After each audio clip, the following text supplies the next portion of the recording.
Thank you very much, colleagues, the ministers, deputy ministers and director generals, members of the media. Welcome to this press briefing.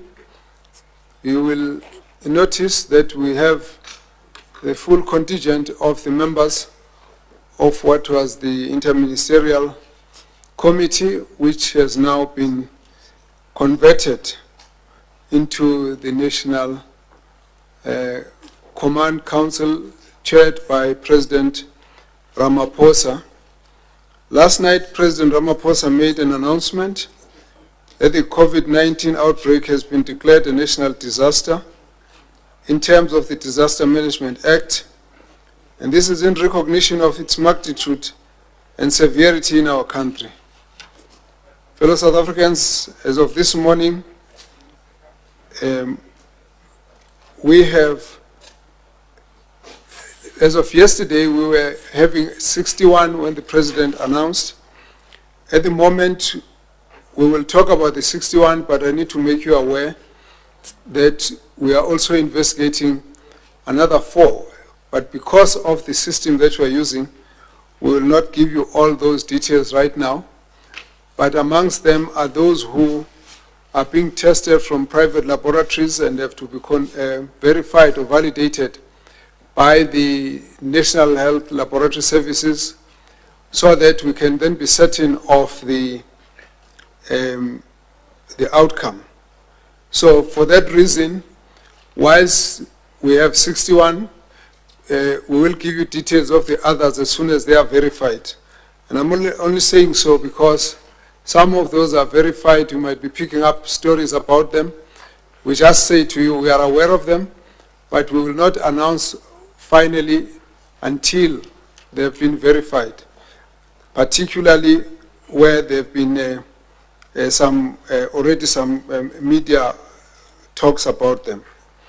But the numbers have increased, and the latest is that in Gauteng we've got additional 7, 33-year-old who had traveled to Spain, a 60-year-old female who had traveled to Austria, a 30-year-old male who had traveled to India, a 39-year-old who had traveled to the US, a 43-year-old female who had traveled to the US, a 50-year-old male who had traveled to France and the UK, a 37-year-old male who had traveled to the US, Dubai and Mexico. In the Western Cape, we indicate 2 right now, 39-year-old male who had traveled to Canada, a 15-year-old male who had traveled to France, and then in Limpopo, you have a 29-year-old male who had traveled to France and Netherlands. This one is interesting because after we addressed our staff to say we are having no case from China, but they are all coming from Europe, the department then referred one of its staff members who had come from Europe to go to quarantine and was asymptomatic, and then in the process got tested, and the test has come back positive, and is a doctor. So he had visited parts of France and Netherlands, and had been put on self-quarantine because in discussion it became clear that he would need to consider that, and this has actually paid off. Then in Mpumalanga, we've got a 55-year-old male who had traveled to France, and again here it looks like we have here a medical professional who has also been found to be positive, but this is the case of imported case at the moment. Amongst those that we are investigating, we're trying to validate, because it appears that there may be already some who are internal transmission. So those cases of internal transmission will only be properly announced once we've got all the information, because for a start, it's not enough to just say was tested positive by a private laboratory. it has to be validated, but on top of that, we need to go into the history and try and locate the exact source of where that could have happened. In other words, we want to try and find who are they linked to. Can we find the contact that was the source of that infection? So it is important, therefore, that as soon as we get that information, we'll update you in a very in a statement. Another comment about the South Africans who have come from Wuhan. We did see a lot of you had covered the story, and want to say thank you for that. As announced by President, indeed, 114 South Africans were repatriated from Wuhan. Their flight landed on Saturday, and they settled well in the Ranch Hotel in Limpopo, as we had undertaken to ensure that we take all the precautionary measures in this repatriation process. Yesterday, all these citizens were examined and were tested for COVID-19. We await the results, but our medical team has assured us that they found them to be medically fit and as they conducted the examination on them. 2 citizens had a very slight cough, which they didn't think was significant, but didn't show any other symptoms or any temperature. And so they just took a precaution to get them isolated so that they can monitor them as we await the results. But we are not quite worried about them because we have not really had a strong history from China, and they are not showing significant symptoms, as it were. But we also wish to advise South Africans that when our citizens were boarding from Wuhan, we did medical screening at that level, and that screening was done both by South African and Chinese authorities. Of the citizens that had presented themselves for repatriation, 4 had to remain behind. This is because they displayed some symptoms. It must be highlighted, this does not mean that they have been infected, but this was just done to mitigate the risk of having anyone in the plane that could have had any form of symptoms. So we are not saying that they've got the virus, but simply saying that on the criteria for bringing them back, we kept saying to the members here that we are only going to bring those South Africans who are displaying no symptoms and no fever and have not tested positive in any way. So we want to therefore indicate that in that system, 4 had that problem, and the Department of Social Development has already been in touch with the families, and so that matter has been dealt with as it were. Now, the other issue then, of course, what we'd like to say is that the issue around Wuhan is really the least of our concern right now. We're not worrying about them, although there was quite a bit of excitement about it. We really never thought there was a big risk associated with them. It's also important to alert our citizens that individuals with other existing medical conditions, such as chronic lung disease and immune suppression, are more vulnerable and may experience severe symptoms if infected with COVID-19. We put up together teams that are giving us all the guiding information, and they've put to us a number of papers with clear advice in terms of how we deal with this, taking into account the conduct of the disease in other countries. And tomorrow, we're going to be convening a large gathering of clinicians, virologists, epidemiologists, pulmonologists, and the whole team that are involved in the management of infectious diseases to look at tightening and coordinating our response to this particular epidemic. Approximately 15% of those who develop the disease require hospitalization. Most cases, that is about 85%, can then self-quarantine at home and can be treated, or sometimes they don't require much treatment. In this regard, the clinicians observing the patient will make the determination and advise if they view the patient as high risk and therefore requiring hospital admission or can recover from home. We've already got some people who are asking the questions, oh, we hear so-and-so is positive, but why is he still at home?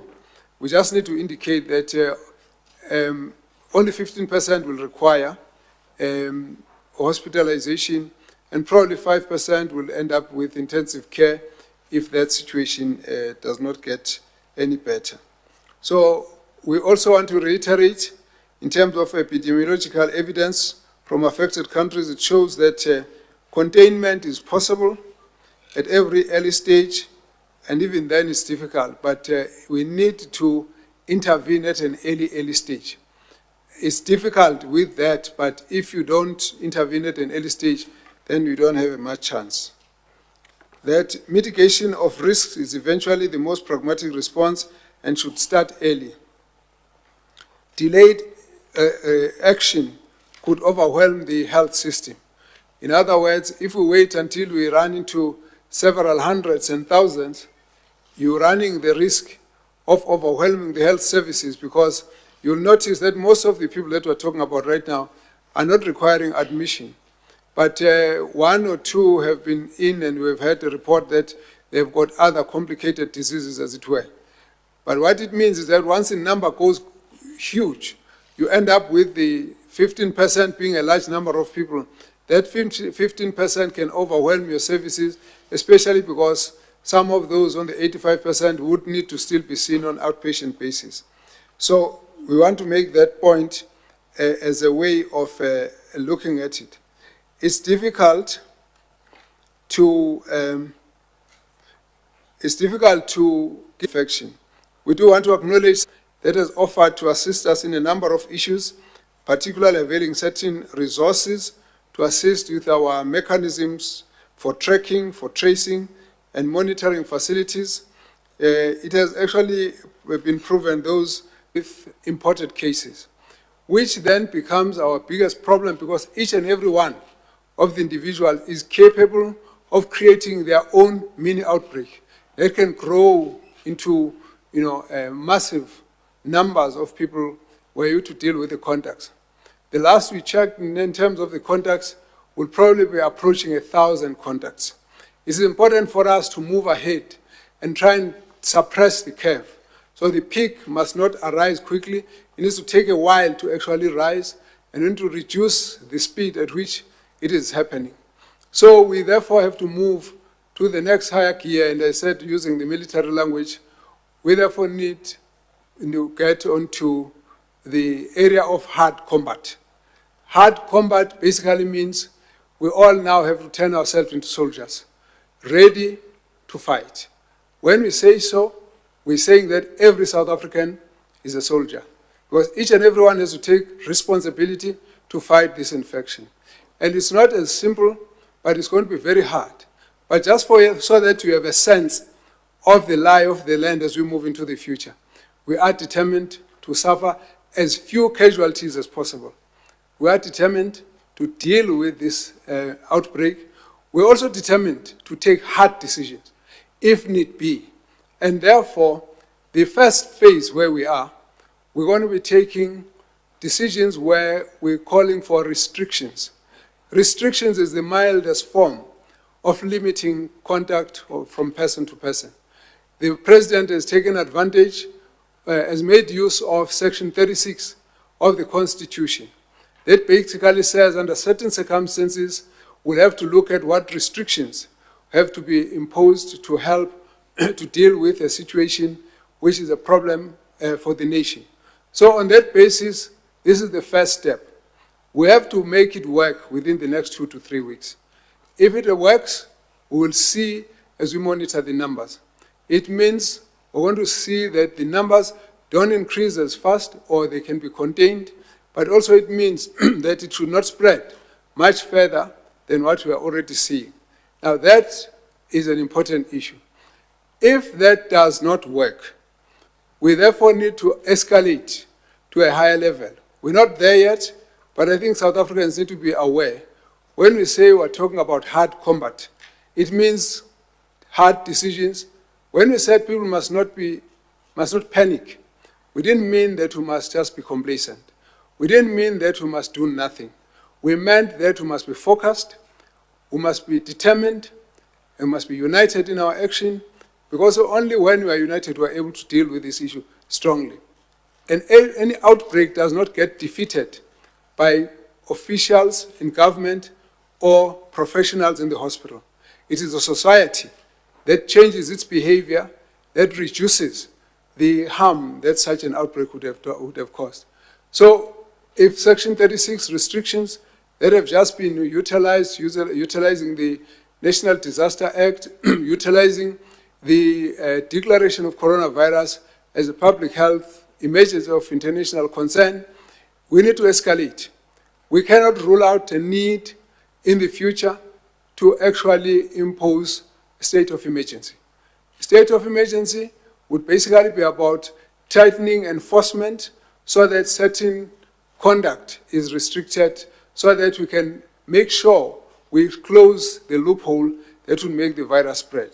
If that doesn't work, I think you would have seen in other areas, we also might need to take another step. In this case, between now and that time, we're hoping that the testing, the treatment, all of those issues are going to be ultimately organized on a district-to-district basis so that we've got a full sense of whether in every city, in every district, what is the trend, what is the conduct, what are the numbers of people who have got the infection. And of course, where we think that the situation is getting completely out of control, we have learned from other countries, we've seen in China, we've seen in Italy, that at some point even lockdowns become necessary. So we hope not to get to all of those steps. We're simply saying we just want South Africans to be aware that when we talk about hard combat, we're talking about a number of steps that are going to require commitment and South Africans working together and being united. We need everyone to support, we need everyone to play their role, but we are also saying we've seen that the coronavirus can be defeated. We've also seen that those who defeated coronavirus were united, they were determined, they worked together, they were prepared to take hard decisions. And therefore, that's the way we need to look at it. Having said so, I want to come back to say where we are. We have actually had the President has spoken about restrictions on travel. Minister will be able to give you more information about that. We've spoken about having to need to increase testing on those who are returning and increase quarantine on those who are returning. We're going to be setting up our system to do that. We've spoken about the need to reduce person-to-person spread by restricting numbers of people who are in meetings. Of course, we've got the ministers who actually have got all the information, whether this is music or sports or cultural or religious and so on. They will be the ones who are going to be engaging with those stakeholders at that level. We're going to be also looking at, I'm sure the minister will be able to give you a little bit more of elaboration about restriction of visits to correctional services. We also are going to be asking that our hospitals restrict the numbers of people who are visiting the patients and also encourage them to use masks as they visit the patients in the hospitals. This is all to try and say we're dealing with this issue. At a certain point, I'm sure the ministers will be able to talk about the engagements with the transport sector. The ministers will also talk about the engagement with those in business, in the economic sector. You've got the Minister of DTI, Minister of Small Business, and Minister of Treasury. All of them are here. They'll be able to share some of the ideas about what we're going to be doing as we move into the future. All we're calling for is that all of us need to work together, united as South Africans, to face a common adversary, which is a virus that is rampaging all over the world, but those countries and those nations that have been able to defeat it have been able to work together.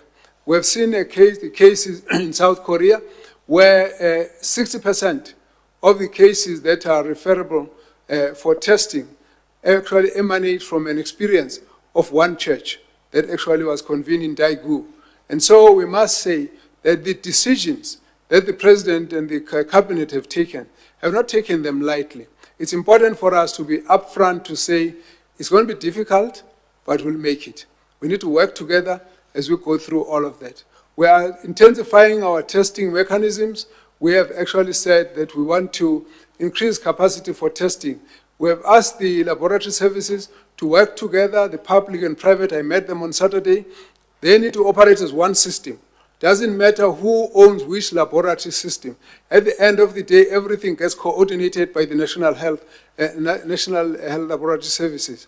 This is to make sure that we've got reliable data. This is to make sure that we've got validation and our quality of technical screening and testing is not in doubt. This becomes very important to us because it's the intelligence, it's the data that tells us the conduct of the disease. We're meeting the physicians tomorrow. We also want them to operate as one team South Africa that's dealing with the issues of prevention, that's dealing with the issues of testing and issues of management of those particular patients. It's again important that we will back them up. If a doctor believes that the patient must be treated at home, we leave the doctor to treat the patient at home. If the patient must be admitted, we leave the patient to be treated at that level. We're also talking to the private hospitals so that they must make available some of their facilities on demand to the government patients when necessary. We've also asked all the MECs to go into every. You remember before we had asked that to designate a number of hospitals. We spoke about 10, 11, 13 hospitals. We said, no, it's no longer necessary, it's no longer enough. We now need to designate district to district, there must be facilities there. In fact, they need to look at a little bit more of dedicated centers where we'll simply refer patients so that they don't mix with those who are not having coronavirus, so that the numbers, if they increase, they must increase separately from those who have got concomitant diseases that might cause them to be compromised. So we're looking at that. We're also now looking at the high risk of internal transmission. That risk had not reached us, but we believe now it could be setting in. That's the reason why we have to actually work very hard, because the problem of our inequality of our society means that there's one area where at the moment the people who have been found to have the infection are those who had the means, resources to visit Italy, Switzerland, Canada, US. But advantage of those is that you can get them back, you can quarantine them in their homes. Once this infection begins to spread in the taxis, in the trains, in the informal settlements, it's going to create a new dynamic. That will mean that we need to create quarantine facilities. So we asked all the MECs to start looking at possibilities of creating facilities for quarantine if necessary. And you'll understand as well that when we say quarantine, it means someone might have to move from their homes. So when we talk about how we progress in the next 2 to 3 weeks, we will be we'll be looking at how all of these are panning out. And therefore, at a certain point, we will be able to make the necessary calls as to whether the current measures are enough to contain the infection. But what we are saying to all South Africans is that, led by the President and the Cabinet, we need to form a united force behind government and all the leadership in our country, because at the end of the day, this outbreak can only be defeated at the level of our communities. So issues of increasing possibilities for hand hygiene and general hygiene, ensuring that the coughing, the sneezing does not spread. Also encouraging people to spread to make sure that they keep a distance against each other. It's going to be very, very important. I'm sure at a certain point, Minister of Police will also talk to us about what they're going to be encouraging to be the situation, because it won't help us for people to drinking the whole night until the morning when we've got a situation like this. What kind of ideas we should be thinking about in pubs and some of the places, so that we must really make everybody understand that coronavirus is going to be attacking us at all levels unless we're prepared to fight and work together and strengthen the measures that the President has actually already given. We want to thank the President and the Cabinet for moving in this direction. A lot of our professionals have been calling for additional support, and we believe that this goes a long way to dealing with this particular challenge of containment, because containment is a lot more important than actually the treatment of one person who's already got the infection. The disease will burn itself out in about 2 weeks or so, but by that time, the people must be strong enough to survive the infection. And therefore, we need to reduce the numbers of people who get the infection. We've also got calls of support from the ambassador of the United States, who have also taken our request on getting the PEPFAR. PEPFAR that's been assisting us on fighting HIV and tuberculosis, so that we can actually redirect some of the sources to increase the amount of testing. We have said testing must ultimately be escalated to a point where we should be able to do several thousand of tests in one day. We will need to do that. We also need to be targeting areas where we'll do surveillance testing.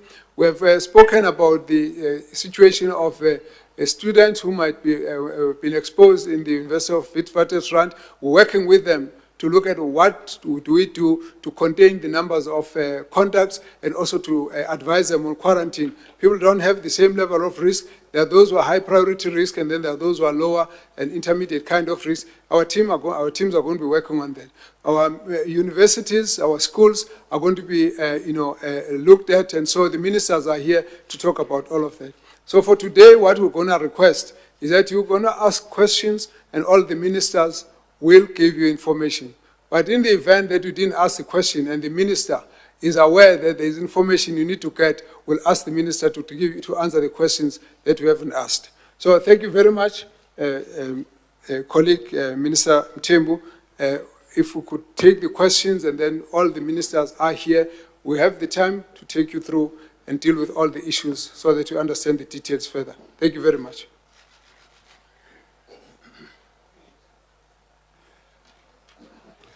Thank you, Minister. Before we go to the direction, can we request those that, in fact, all departments have got DGs, Director Generals here. All other staff, can we just go out? Anybody, or everybody who's not a Director General, can we all go out, please?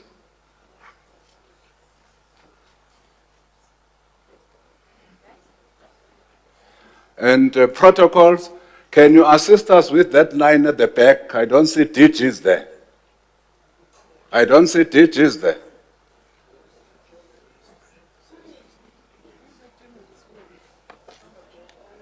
Except journalists, of course.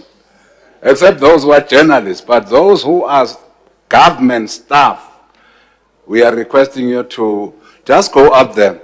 I know that a place has been arranged for you, colleagues. Now, the Minister of Health has directed us to then take questions that will be answered by the ministers who are gathered here. We will take that route where we will then invite questions from all of you, which will be answered by our ministers and deputy ministers who are in attendance. Colleague there, we'll start there. Of course, if I don't see you at the back, you'll have to stand up so that we are able to see you. 1, 2, 3, 4, 5, 6, 7, 8, 9, 10. We'll take those hands for now. We'll come to you, colleagues. Thank you very much. Can we start? At the back? Yeah. There is something that you can press that will make us to hear you. Is that all right? That's correct. Hi, Minister. Genevieve Quintal from the Business Day. I've got a few questions. Firstly, just a clarity from the Health Minister. When you said that you're also talking to the private hospitals to make available facilities on demand, has there been commitment from the private hospitals on that? Also, how many ICU beds are there in the public sector in the private sector and the military? And can you call on the private sector and the military when you need more hospital beds? On education, the plan for higher education institutions, schools were told to close, but not higher education institutions. Why not, and what's the plan there? And then on transport, for the Transport Minister, what are we doing about public transport? Many people in this country have to use taxis, trains. What happens there? What are the conditions in terms of that? And then in terms of businesses, the President yesterday said no gatherings of more than 100 people. But there are some businesses who have open floor office plans with more than 100 people on the floor. When do you start telling businesses? And we restrict the number of questions as well. Okay, so that's my last one. So that everybody has a chance. That's my last one. Thank you. Sorry, Minister. Second one. At most, maybe let's first start there. Can we agree, colleagues, that at most 2 questions? Because all people want to ask. Now, if you are going to take 10 questions, what will the others ask? Thank you very much. The next. Minister of Health, please. CCTV China here.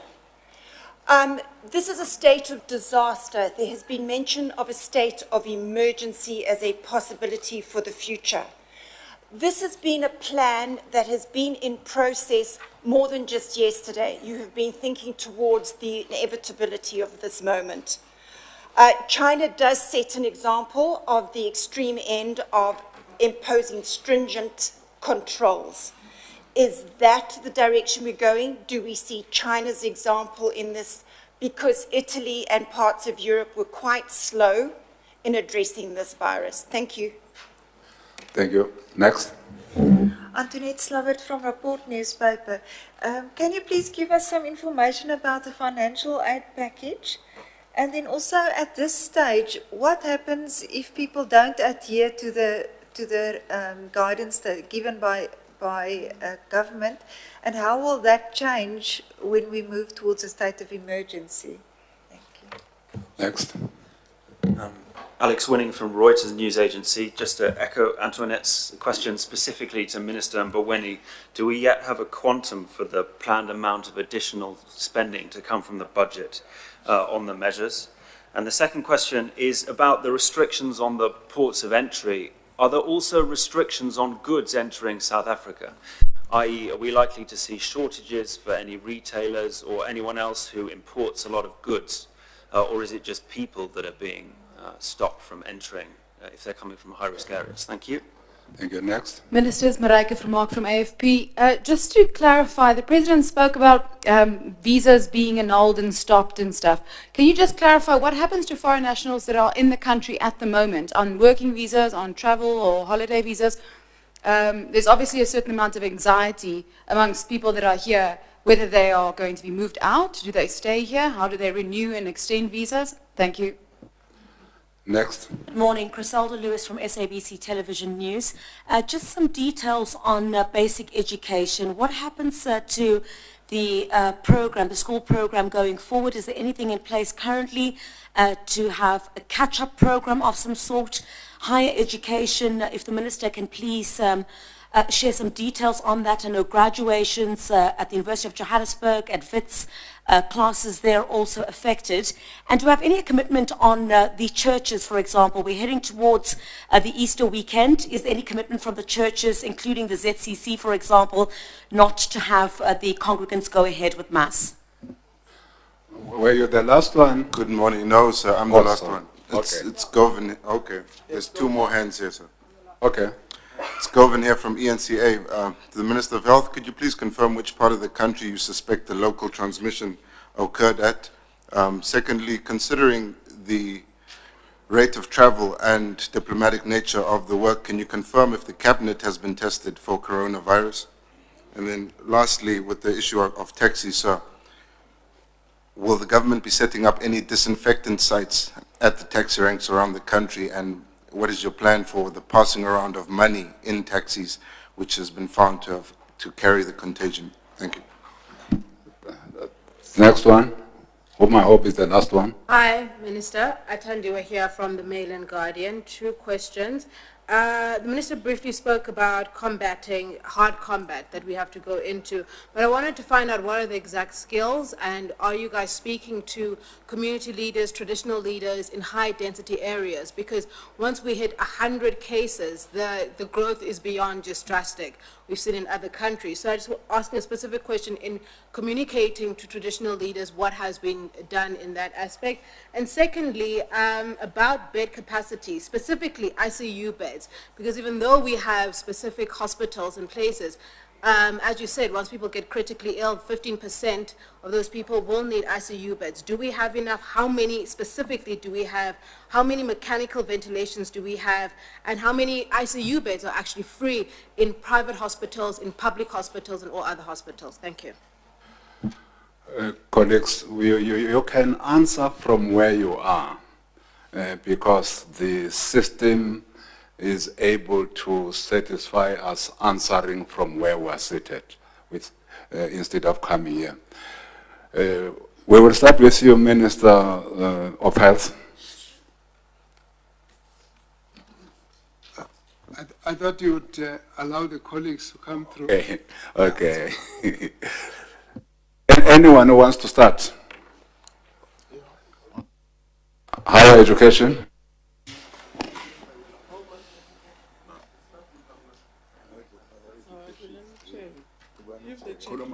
Oh, okay.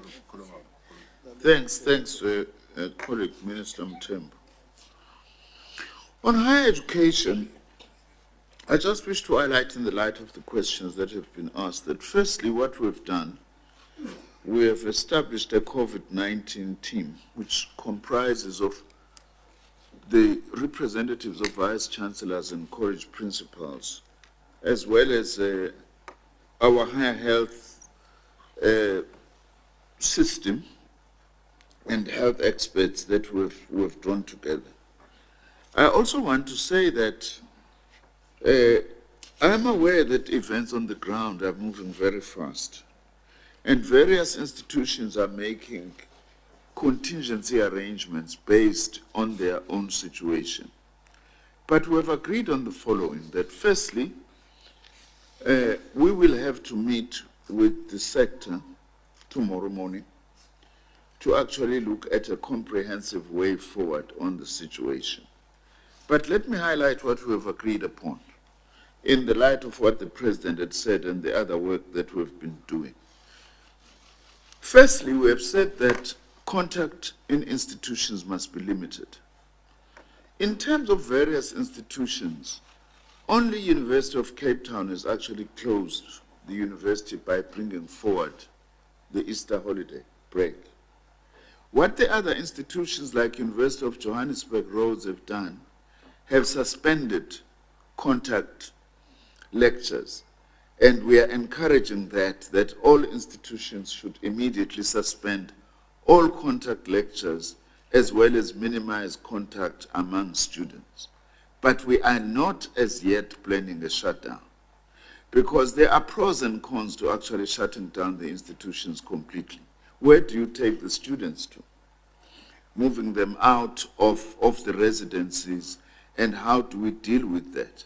That's a matter that we will discuss tomorrow as to whether the situation does warrant the shutting down.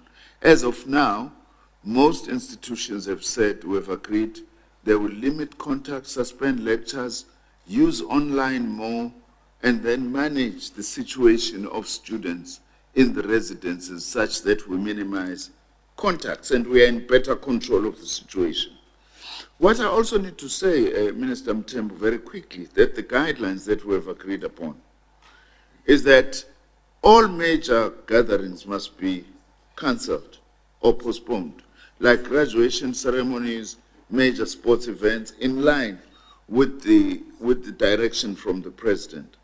So is all international travel that must also be cancelled and be postponed, and use alternative means of carrying out those that are most important, like using technology.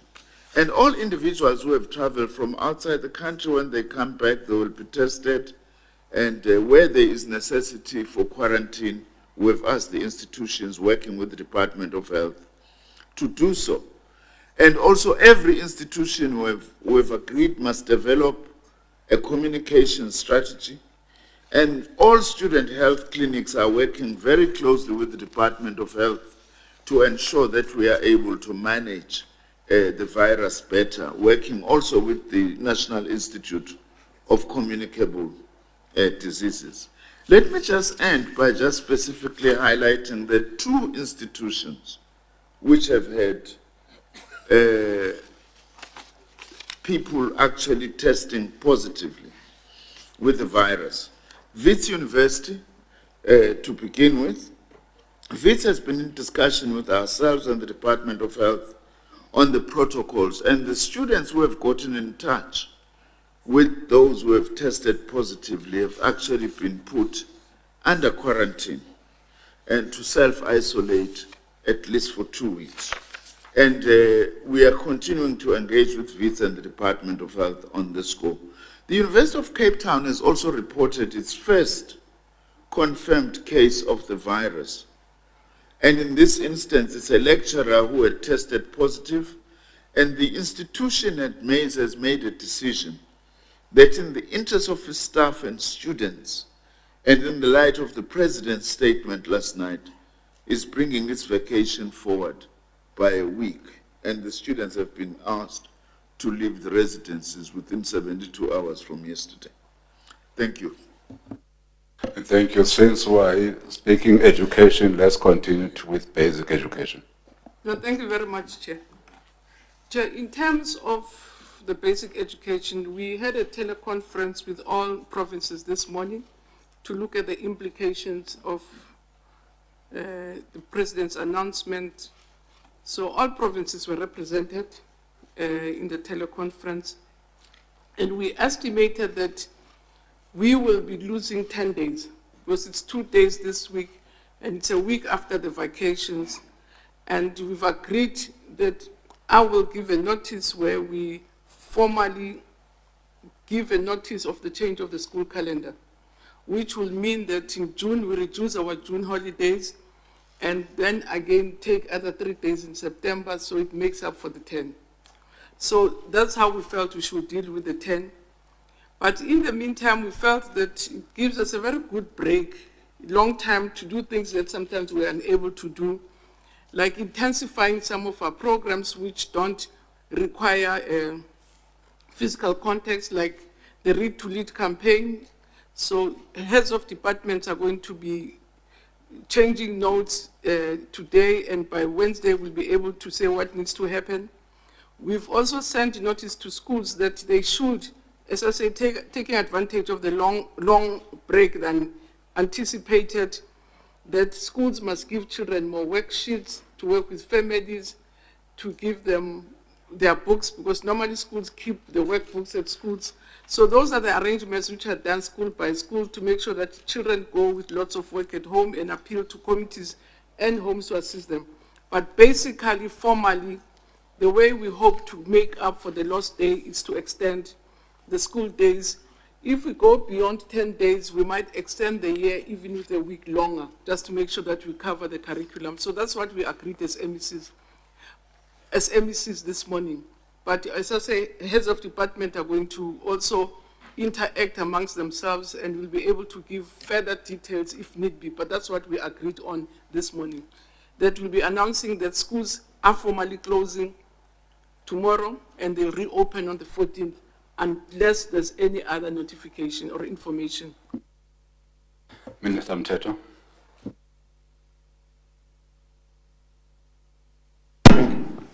Thank you, Chairperson.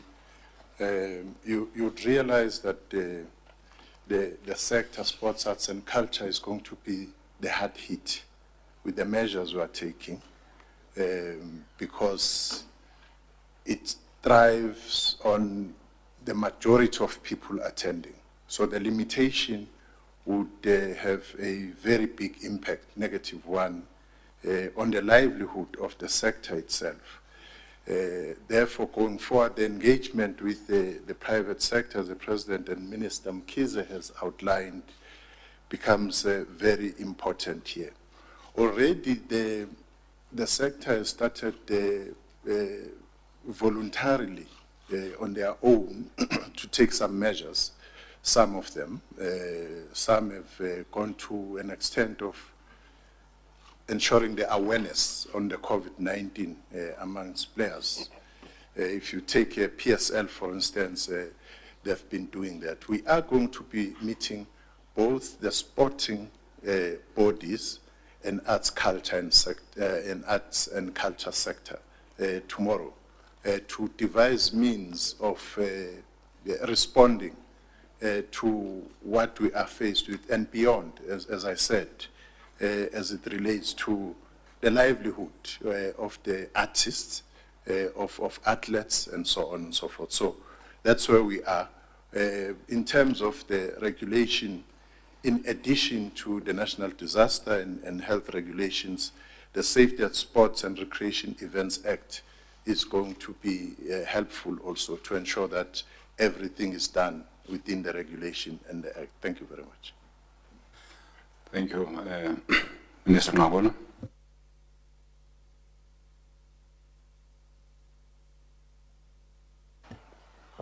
Thank you very much, Minister Mtembo, and thank you, colleagues, ladies and gentlemen of the media.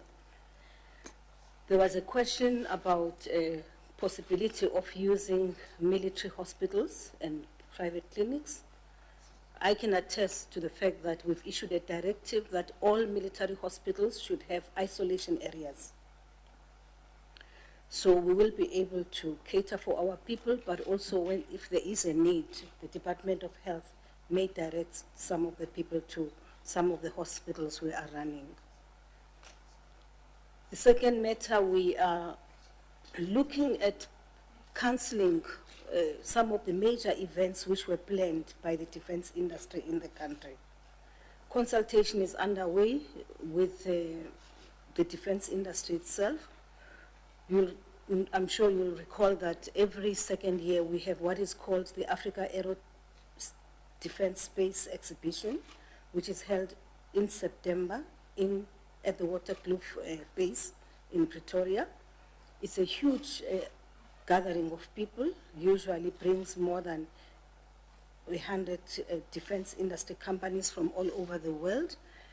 And we are now in the process of consultation about that because we have to shut down because there is no guarantee that by September this epidemic shall have, this wave shall have passed. We've also, like the directive which was issued yesterday by Cabinet, we've cancelled all travels from within the defense sector, not as an industry, as in members of the defense force. We've given a directive that all our bases, because you'll recall that we have big numbers in our bases, sometimes over 1,000. If you look at area like Oudtshoorn, for instance, where we train our army, that's a huge base, and we've given instruction that there should be scans in all the bases, at the entrance of all the bases of the defense force, but also we should supply sanitizers. Of course, we are also encouraging self-quarantine, that once people feel unwell, they should subject themselves. People should take responsibility. It's not going to be easy to go around looking for people who are not well. It is a person, the onus is on the individual to come forward and make himself or herself available for a test. Thank you. I think those are the only issues for me. Minister Pandam, if there's any question for you, none is it? I think there was, except that I'm not aware of Cabinet being tested. At this time, most international conferences have been cancelled or postponed, and thus there has been a fairly insignificant travel, even from a department such as ours, which has a lot of international commitments. There's a significant reduction with respect to international meetings. The visa issue, I think Minister Motsoaledi will speak to it, but I don't think there's a focus on persons who are already in South Africa, except with respect to the past 20 days, but we'll rely on him to respond on that one. Thank you, Mr. Temple. Minister of Finance. Thank you very much, colleague.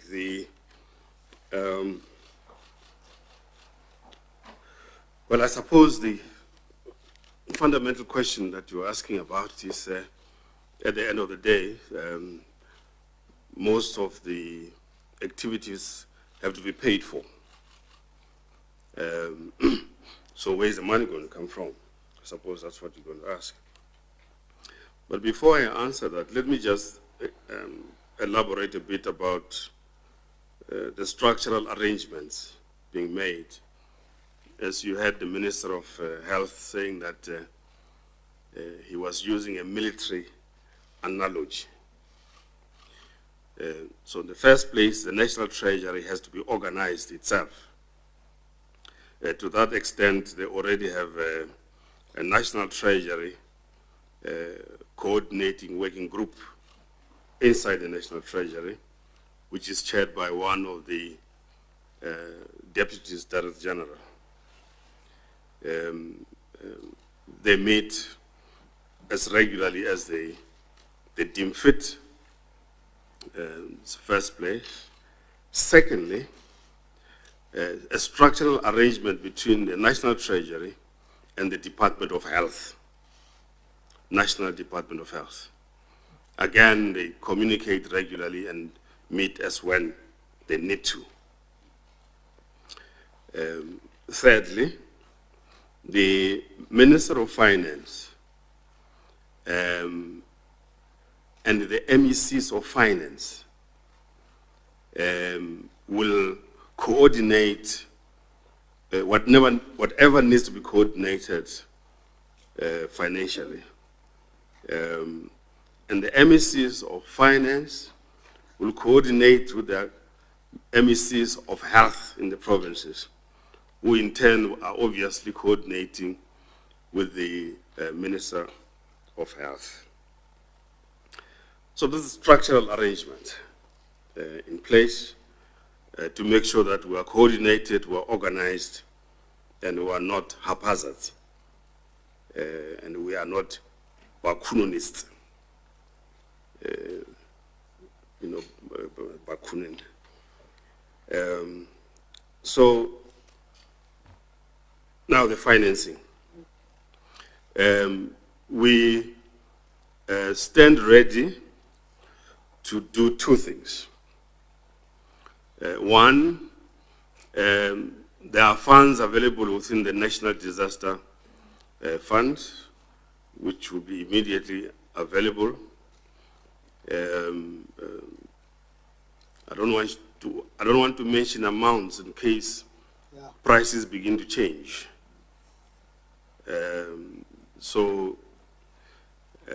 But funds have been set aside. That's the first thing.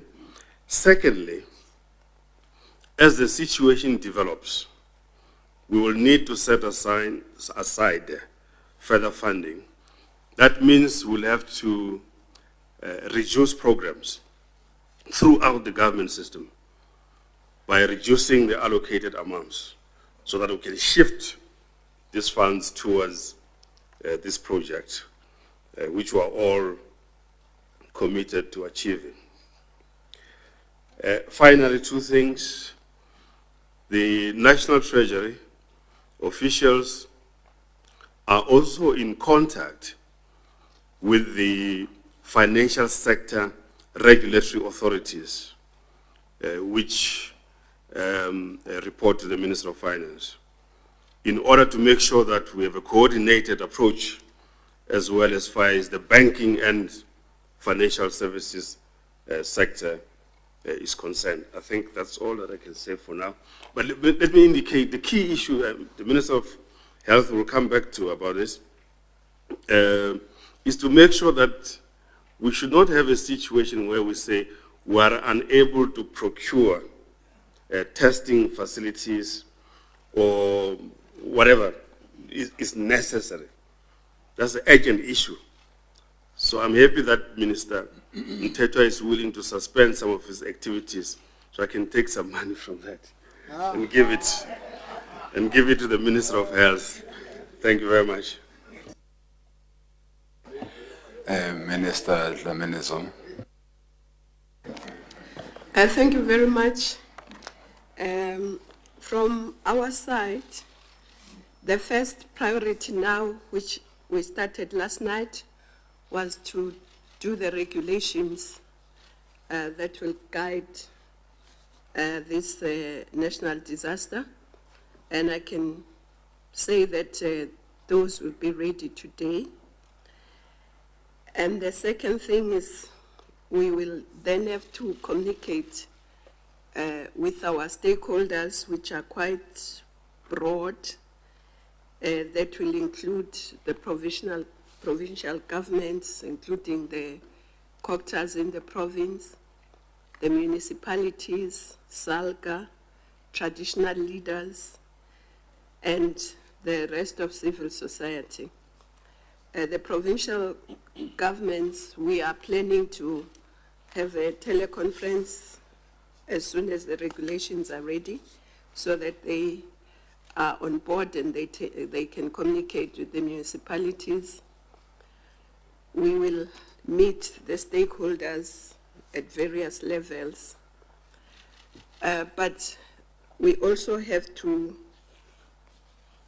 deal with them. We are in contact with the IEC because the announcements have huge implications for the IEC, especially with the by-elections that were which were supposed to take place this week. Some are supposed to take place next month. And it means the way we deal with elections has to totally change. So we are now in touch with them, and they may have to be in touch with the courts to allow the courts to extend the 90 days so that we can look at how we reorganize how we conduct elections. Because elections, as you know, involves a lot of physical contact. You touch ballot papers, you give them to the voter touches the ballot paper, you take the ballot paper, you give it back to the official. Then at some stage all the ballot papers are touched, being counted.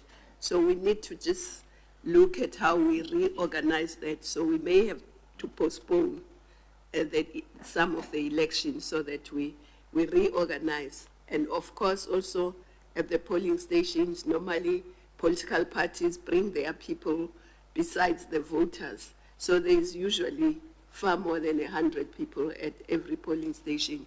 So all those things now will have to be looked at differently.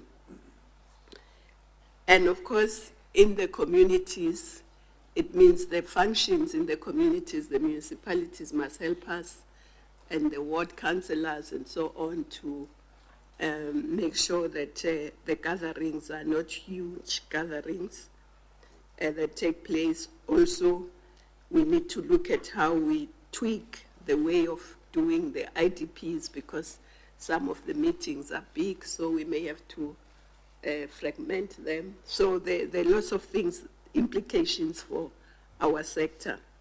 And of course, we also, as a department, will cancel the travel, international travel, and even minimize the national travel. We also have to make sure that the sanitizers and all the things not only are available in our offices, but we must talk to municipalities to assist communities, because as a country and as a nation, we are very social in our behavior. And this social distance is very alien. So we need to really work hard to get those people, when they go to a funeral, when they come back, they wash their hands in the same basin. Then we may have to add an additional basin after they've washed that will have the sanitizers or the soap and water. So there are lots of detailed things that we have to look at in terms of how we deal with our social, because social distance is very alien. So without going into details, but we have to meticulously look at all the things that need to be changed, where we need to talk our people about. And of course, as the Minister of Health also said,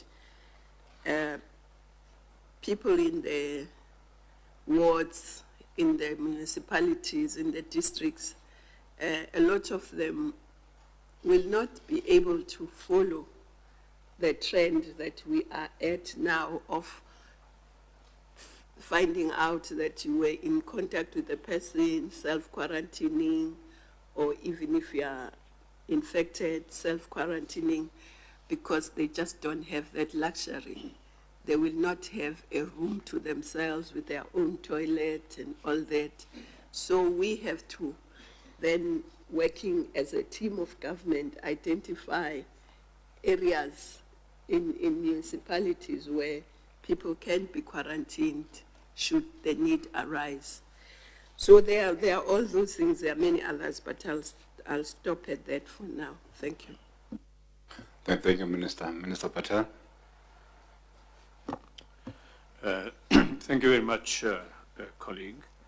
The President noted yesterday in his statement that the virus will have a significant impact on the economy. We've identified 6 areas of work over the last few weeks that will seek to support efforts both to contain the spread of the virus, but also to ensure that we have the economic means to fight this.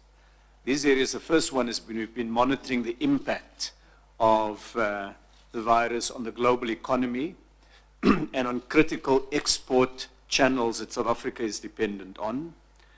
Secondly, we've worked to secure supplies of basic public hygiene and medical stocks. Third, we've worked on industrial measures to protect against infection. Fourth, we're looking at the organization of industry to address potential downtime, short time, and shutdowns. Fifth, we're in discussion now on the measures to deal with the anticipated economic slowdown. And finally, we're looking at securing supply chains and dealing with disruptions there. At 2 o'clock today, we will be meeting with the leadership of the business community, the trade unions, and various community organizations at a specially convened Executive Council meeting of NEDLAC, where we will seek, together with colleagues from the different sections, to develop common approaches, common communication, and coordinated responses between business, labor, community, and government. We've also been reaching out to a number of sectors. We've been in discussion with food and beverage sectors, steel, autos, the retail sector, particularly food retail, pharmaceutical companies, mining companies, and importers of basic products like wheat. On the securing of the supplies of public health hygiene stocks, we've looked at provisions of hand sanitizers, face masks, gloves, protective clothing, and test kits, analyzing and quantifying existing production capability in South Africa, and looking at what we need to do to scale up, what some of the constraints are. Some of these components are imported, and we want to secure those. In respect of industry measures to protect against infection, there was the Business Day question earlier about workplaces with more than 100 people. And Minister Nesi will provide more information later after the NEDLAC meeting. But essentially what we're looking at is getting industries, every sector, to work on plans to limit the spread and avoid the spread of the virus at the workplace. So social distance provisions around canteens, clocking in arrangements, all of those will be rapidly worked through after the NEDLAC meeting. We're looking at industrial hygiene and mass cleaning of surfaces. And also, and this is a useful opportunity, seeing how workplace medical facilities could be used both for staff, but also in some instances, in appropriate examples, for surrounding communities. Some mining companies have already indicated a willingness to look at that, and that may expand the capability of the public health system. On industry organization, it's discussions will commence this afternoon on issues like short-time job sharing, the question of the UIF and WCA resources, all of that. Again, Minister Ngesi has been looking at the numbers, trying to identify what is possible, what's not, and further discussions will take place. On economic slowdown measures, Minister Mboweni has already indicated that Treasury is on high alert, that they've put together a National Treasury Coordinating Working Group to be able to see when and how interventions can best be made. We're also looking at the work that can be done by development finance institutions to support companies, particularly in their portfolios that are currently struggling. And we will be engaging with the commercial banks and financial sector. On securing the supply chain, there was a question from Reuters earlier on the ports, and you'd have noted from the announcement by the President that it's principally land borders, and even there it would be the smaller land borders. On the sea ports of entry, only 2 have been affected, and only in respect of passenger and crew. So our intention is to get the goods movement in the economy flowing. It's important both for our for getting essential supplies, but also because this is a critical source, obviously, of economic activity that we need. There are also critical industries that we've been talking to, from healthcare, food and beverage and so on, to make sure that they have their supply lines intact, not only the import supply lines, but also the domestic ones. And from the retail sector, they're optimistic that they can work on retaining their supply lines.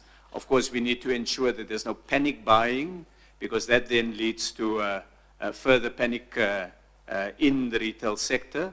But what has been strong and important for us is that we have a domestic industrial capability to supply the basic goods, basic food goods, basic consumer goods, and so we're setting up and making sure that those don't get disrupted. Thank you. Thank you, Minister. Minister Malul. Thank you, Minister.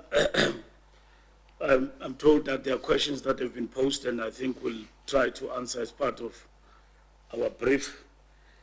Aviation is one of the high-risk sector, which enables high levels of mobility, and by extension, the spread of coronavirus. As this sector, we have put in place measures to mitigate the risk. Desktop exercise have been carried out across all our airports in accordance with World Health Organization advisory to ensure that screening measures to limit the risk of exportation or importation of the disease are implemented without unnecessary restrictions to international traffic. Our agency at the airports, AXA, as you all know, has since procured, you will have seen at all the airports, and distributed masks for all frontline staff at all AXA airports.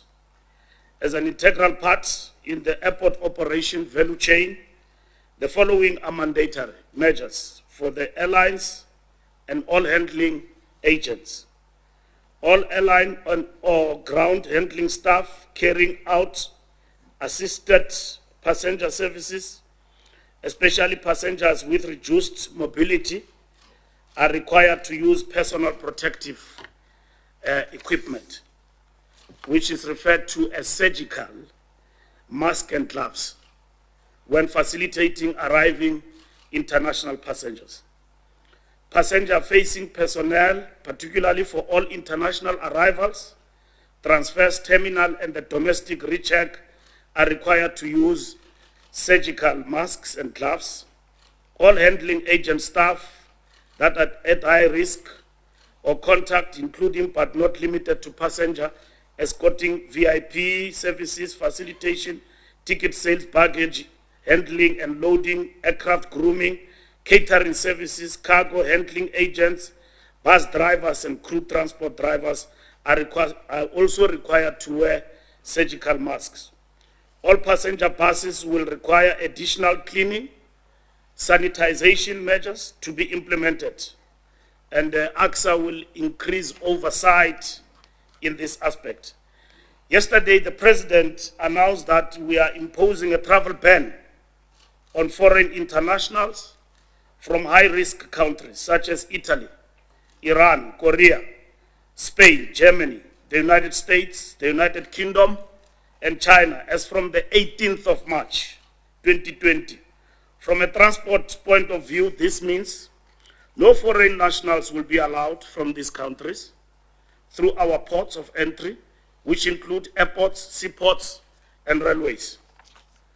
Charter operators will be rerouted to international airports that have the port health capability to manage suspected cases.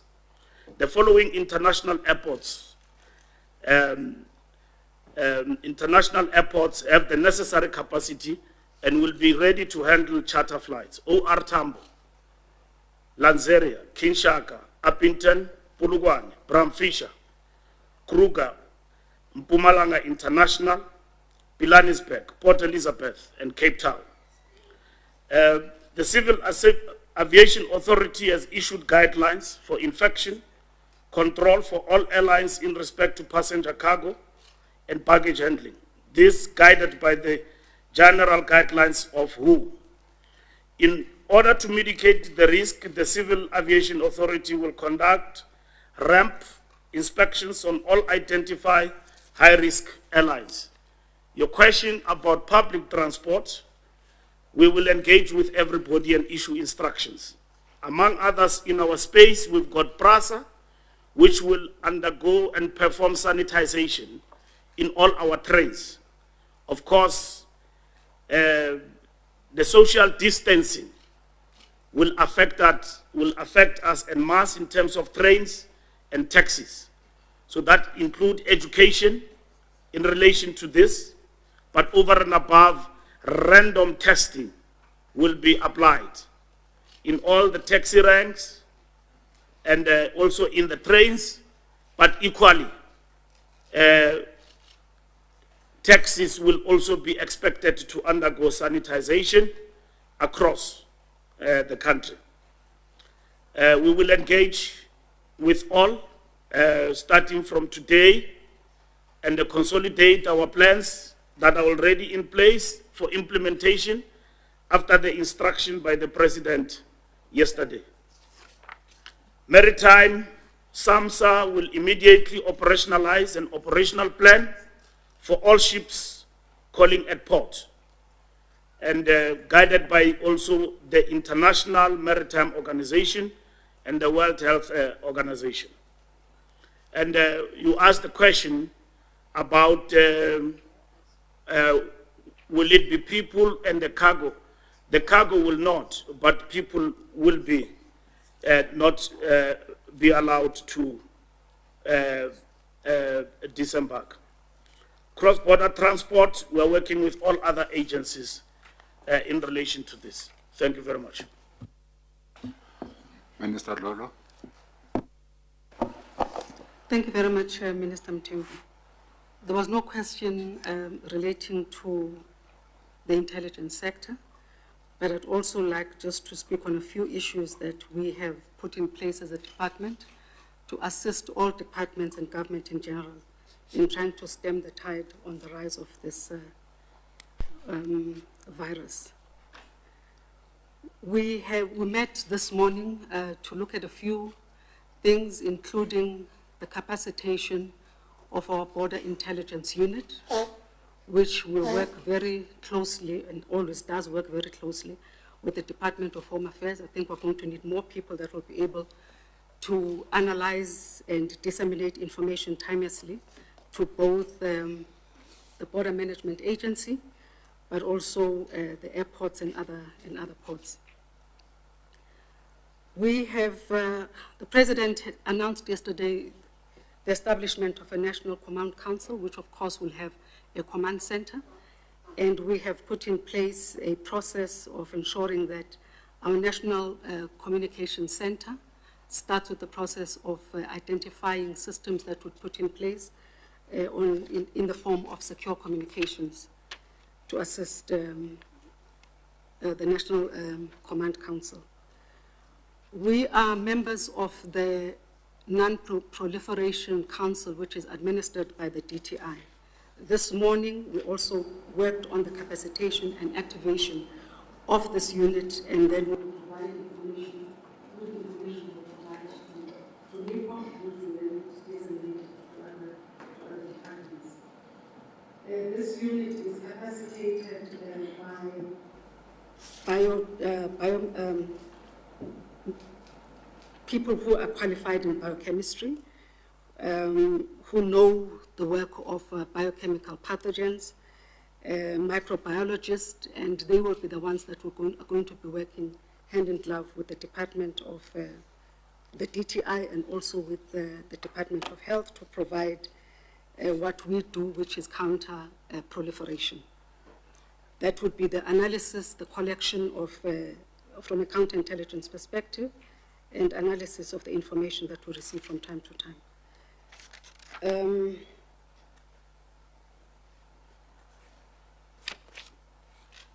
We will also look at the tools, the variety of tools that we will utilize to get the most accurate picture of the spread and impact of the virus, working together with the Department of Health by putting in place your signals intelligence, your human intelligence, and your scenario mapping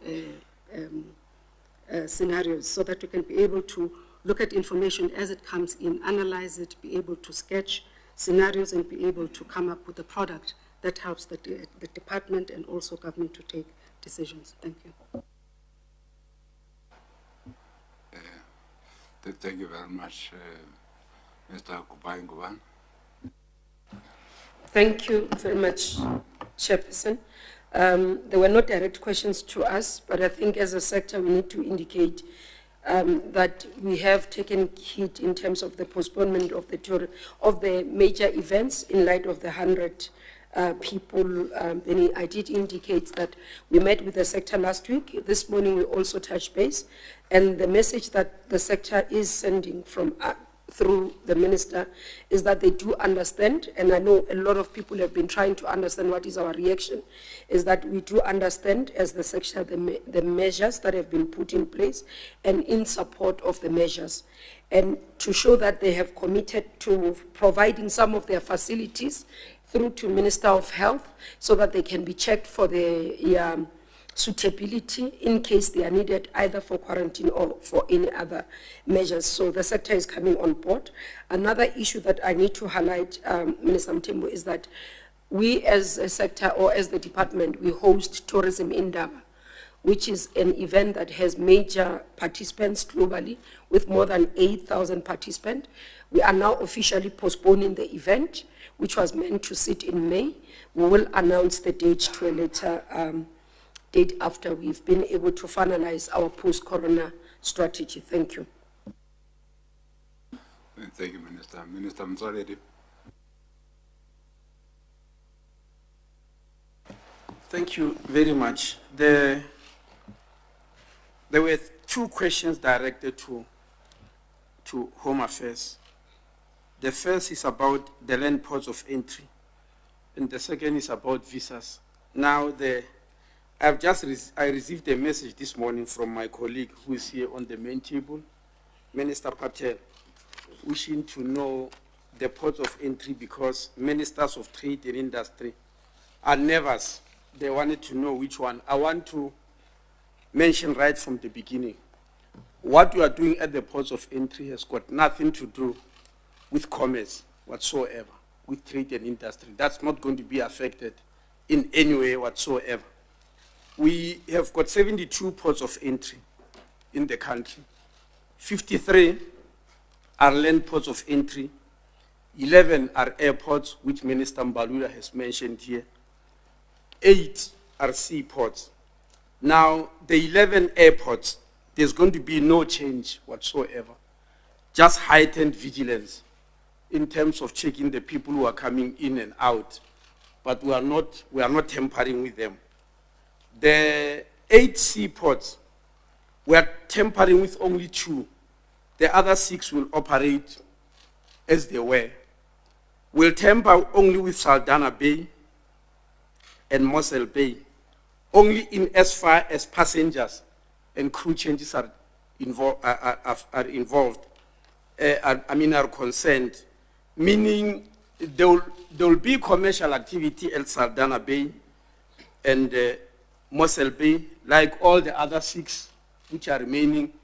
The only difference is that we'll no longer allow passengers to disembark at Saldanha Bay and Mossel Bay, and we won't allow crew changes. Crew changes is if a crew that has been at sea, they are now tired, they disembark and get inland, and then a fresh crew gets on board and move on. That is going to stop. That's the only thing that will happen on the seaports. Now, the land ports of entry, which I said are 53, we're closing 35 of them. Now, all these 35 have never had any commercial activity whatsoever, anywhere. And it was only a movement of people, pedestrians and cars. And because our aim is to stop the virus from moving through our borders, so we can only stop people, not goods. The second thing, the second criteria which we used to select these 35 ports is that they had never had any presence of Department of Health, Port Health authorities, meaning that they don't have any capacity to check anybody for health, for temperature scanning and all that. In fact, the 35 ports, out of the 7 entities that you usually find at the ports of entry, they only had 2. They only have police, SAPS, and Home Affairs. They never had any other. There was no customs and no agriculture, no environment. So these are the ones that we are going to close. Now, there will be 12 border posts of entry which will be closed between us and Botswana. It means 5 will remain operating because there were 17. We'll close 9 border posts with Lesotho. It means 5 will remain operating because we had 14. We'll close 3 border posts with Mozambique. It means only 1 will remain operating because we had 4. We will close 5 border posts with Namibia. It means only 2 will remain operating because we had 7. We had only 1 border post with Zimbabwe. That's by Bridge, and we'll never close that one, of course. There is a total of 1,400 Home Affairs officials in all the 72 ports of entry. And these 35 account for only 90, and they will be redistributed throughout the other ports of entry. So maybe I need to mention specifically about Bait Bridge before you ask me questions, because I suspect they are coming. It's the only border post we had with Zimbabwe, and we can't close it because it's a gateway to the rest of our continent. There are 124 officials there. We'll send 20 extra officials from this 90 from the closed border post. And then the remaining 70 will be distributed to the remaining 17 border posts, but with special focus on Lebombo, the only one that will be remaining with us in Mozambique, but also with Oshhoek, who we've been in a plane. We'll remember that just before they close the doors, there is a gentleman or a lady who will give a list to the pilots there. That list has got all the names of the passengers. It's sent to us electronically before the planes leave. If there's somebody we don't like there, we'll tell them that no, so-and-so mustn't come, and they'll offload that person. Yes, that advanced passenger process has been there in Home Affairs, right? So I think it has been prepared for the World Cup. So we have got it. So what we have done is that from Saturday, we have selected a team of 6 people. They work in terms of 12 hours. Once the plane leaves, the advanced passenger process will have allowed the plane to leave and come here, but it will have given us a list of passengers. These 6 people, 3 each, will then have the whole night, because most of the planes we are talking about will be from Europe, to check each and every passenger, to check their profile, because some of them might come from a different country, and might come from the country that is focused on, but go through a different country. So this team will check. By the time the plane arrives here, we'll be knowing the profiles of each one of them. We'll be knowing which passenger we must go and check very carefully. Thank you very much.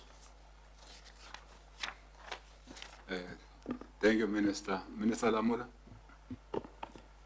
Thank you very much, Minister Tembu, and all the colleagues present here. I will speak on 2 issues. Firstly, on justice, because we are also responsible for constitutional development. I will also speak with regard to correctional services. The first one with regard to the Constitution is that the President's announcement affects the rights of South Africans, and it is done in terms of the Constitution.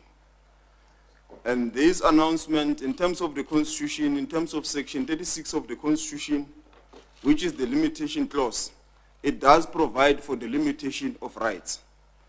And it says that in terms of the limitation clause, rights listed in the Bill of Rights may be limited by law of general application, where the limitation will be reasonable and justifiable in an open and democratic society based on dignity, equality, and freedom, and taking into account all relevant factors, including the nature of the right, the importance of the purpose of the limitation, the nature and extent of the limitation, the relation between the limitation and its purpose, and less restrictive means to achieve the purpose.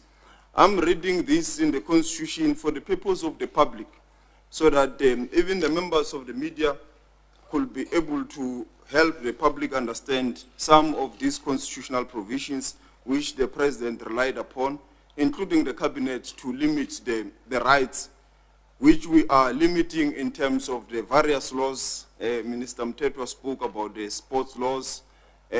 Minister Mkize spoke about the health regulations and the health laws.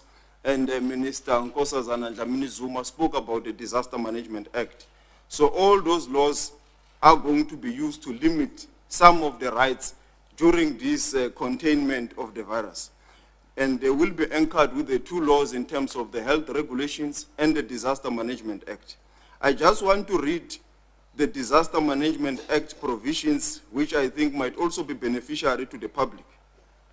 The Disaster Management Act states that the invocation of the national disaster provides the executive with far-reaching powers to manage a national crisis in the country, including the power to make regulations or issue directions or authorize the issue of directions concerning the release of any available resources of the national government, including stores, equipment, vehicles, and facilities, the release of personnel of a national organ of state for the rendering of emergency services, the implementation of all or any of the provisions of the National Disaster Management Plan that are applicable in the circumstances, the evacuation to temporary shelters of all or part of the population from the disaster-stricken or threatened area, if such action is necessary for the preservation of life, the regulation of traffic to, from, or within the disaster-stricken area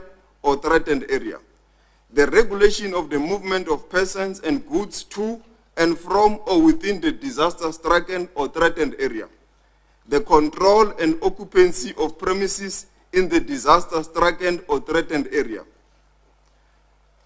the provision, control, or use of temporary or emergency accommodation, the suspension or limiting of the sale, dispensing, or transportation of alcohol beverages in the disaster-stricken or threatened area, the maintenance or installation of temporary lines of communication to, from, or within the disaster area, the dissemination of information required for dealing with the disaster, emergency procurement procedures, the facilitation of a response post-disaster recovery and rehabilitation, other steps that may be necessary to prevent an escalation of the disaster or to alleviate, contain, and minimize the effects of the disaster, or steps to facilitate international assistance.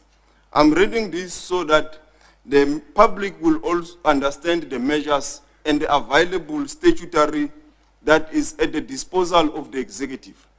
And as we speak, as Minister Dlamini said, we are currently developing the regulations that are going to be promulgated as urgently as possible, that are going to govern all the issues that are stated in the Disaster Management Act, that are going to further limit some of the rights that people are currently enjoying, as necessary, as per the advice of the Department of Health. So the decision of Cabinet, one of the questions was that are we using best practice from China or anywhere in the world to learn in terms of putting the strongest measures possible? Yes, we are going to use and put the strongest measures possible available in terms of the regulations. What the law permits us to do, we are going to do it, and what will enable us to be done to prevent a disaster is all the options are on the table. And we will be guided by the Department of Health. Whatever measure or instrument that will be needed by the Department of Health to contain the virus, we are going to look into the laws, and when the law allows it to be done, we are going to do it. And if there is no regulation which allows it to be done, we will promulgate it without delay. And we have also been, we want to also thank the members of the legal fraternity across the country. Some of them have already volunteered their services. They are saying they will help us, and some are already helping us with various work that relates to various work streams in relation to this. And they are doing so voluntarily. So this situation calls for all of us South Africans, and we want to also thank them. One of the issues that Minister Mkhize spoke about is an issue that might lead to the escalation of the, in case there is a need to escalate. As we have said, all options are on the table. But at this stage, we really believe the options that the Department of Health want can be done through the various regulations in terms of the Disaster Management Act, and they may, at this stage, at this phase, be sufficient.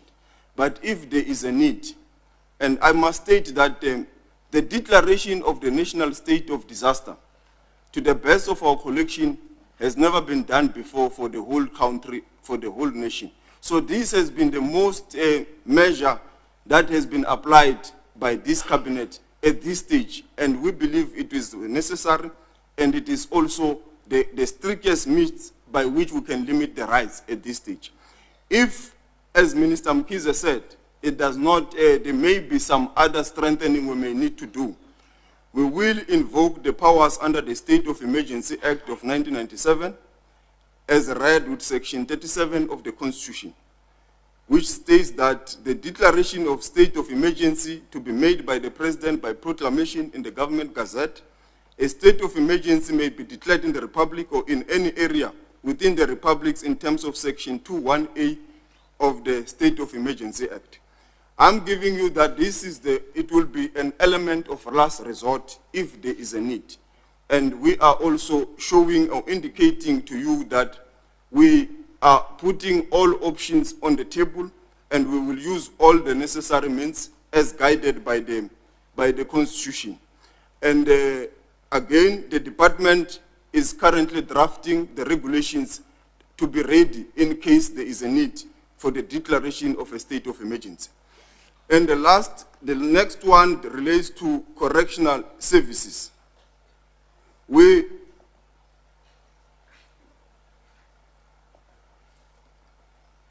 will pardon me, Mvelase.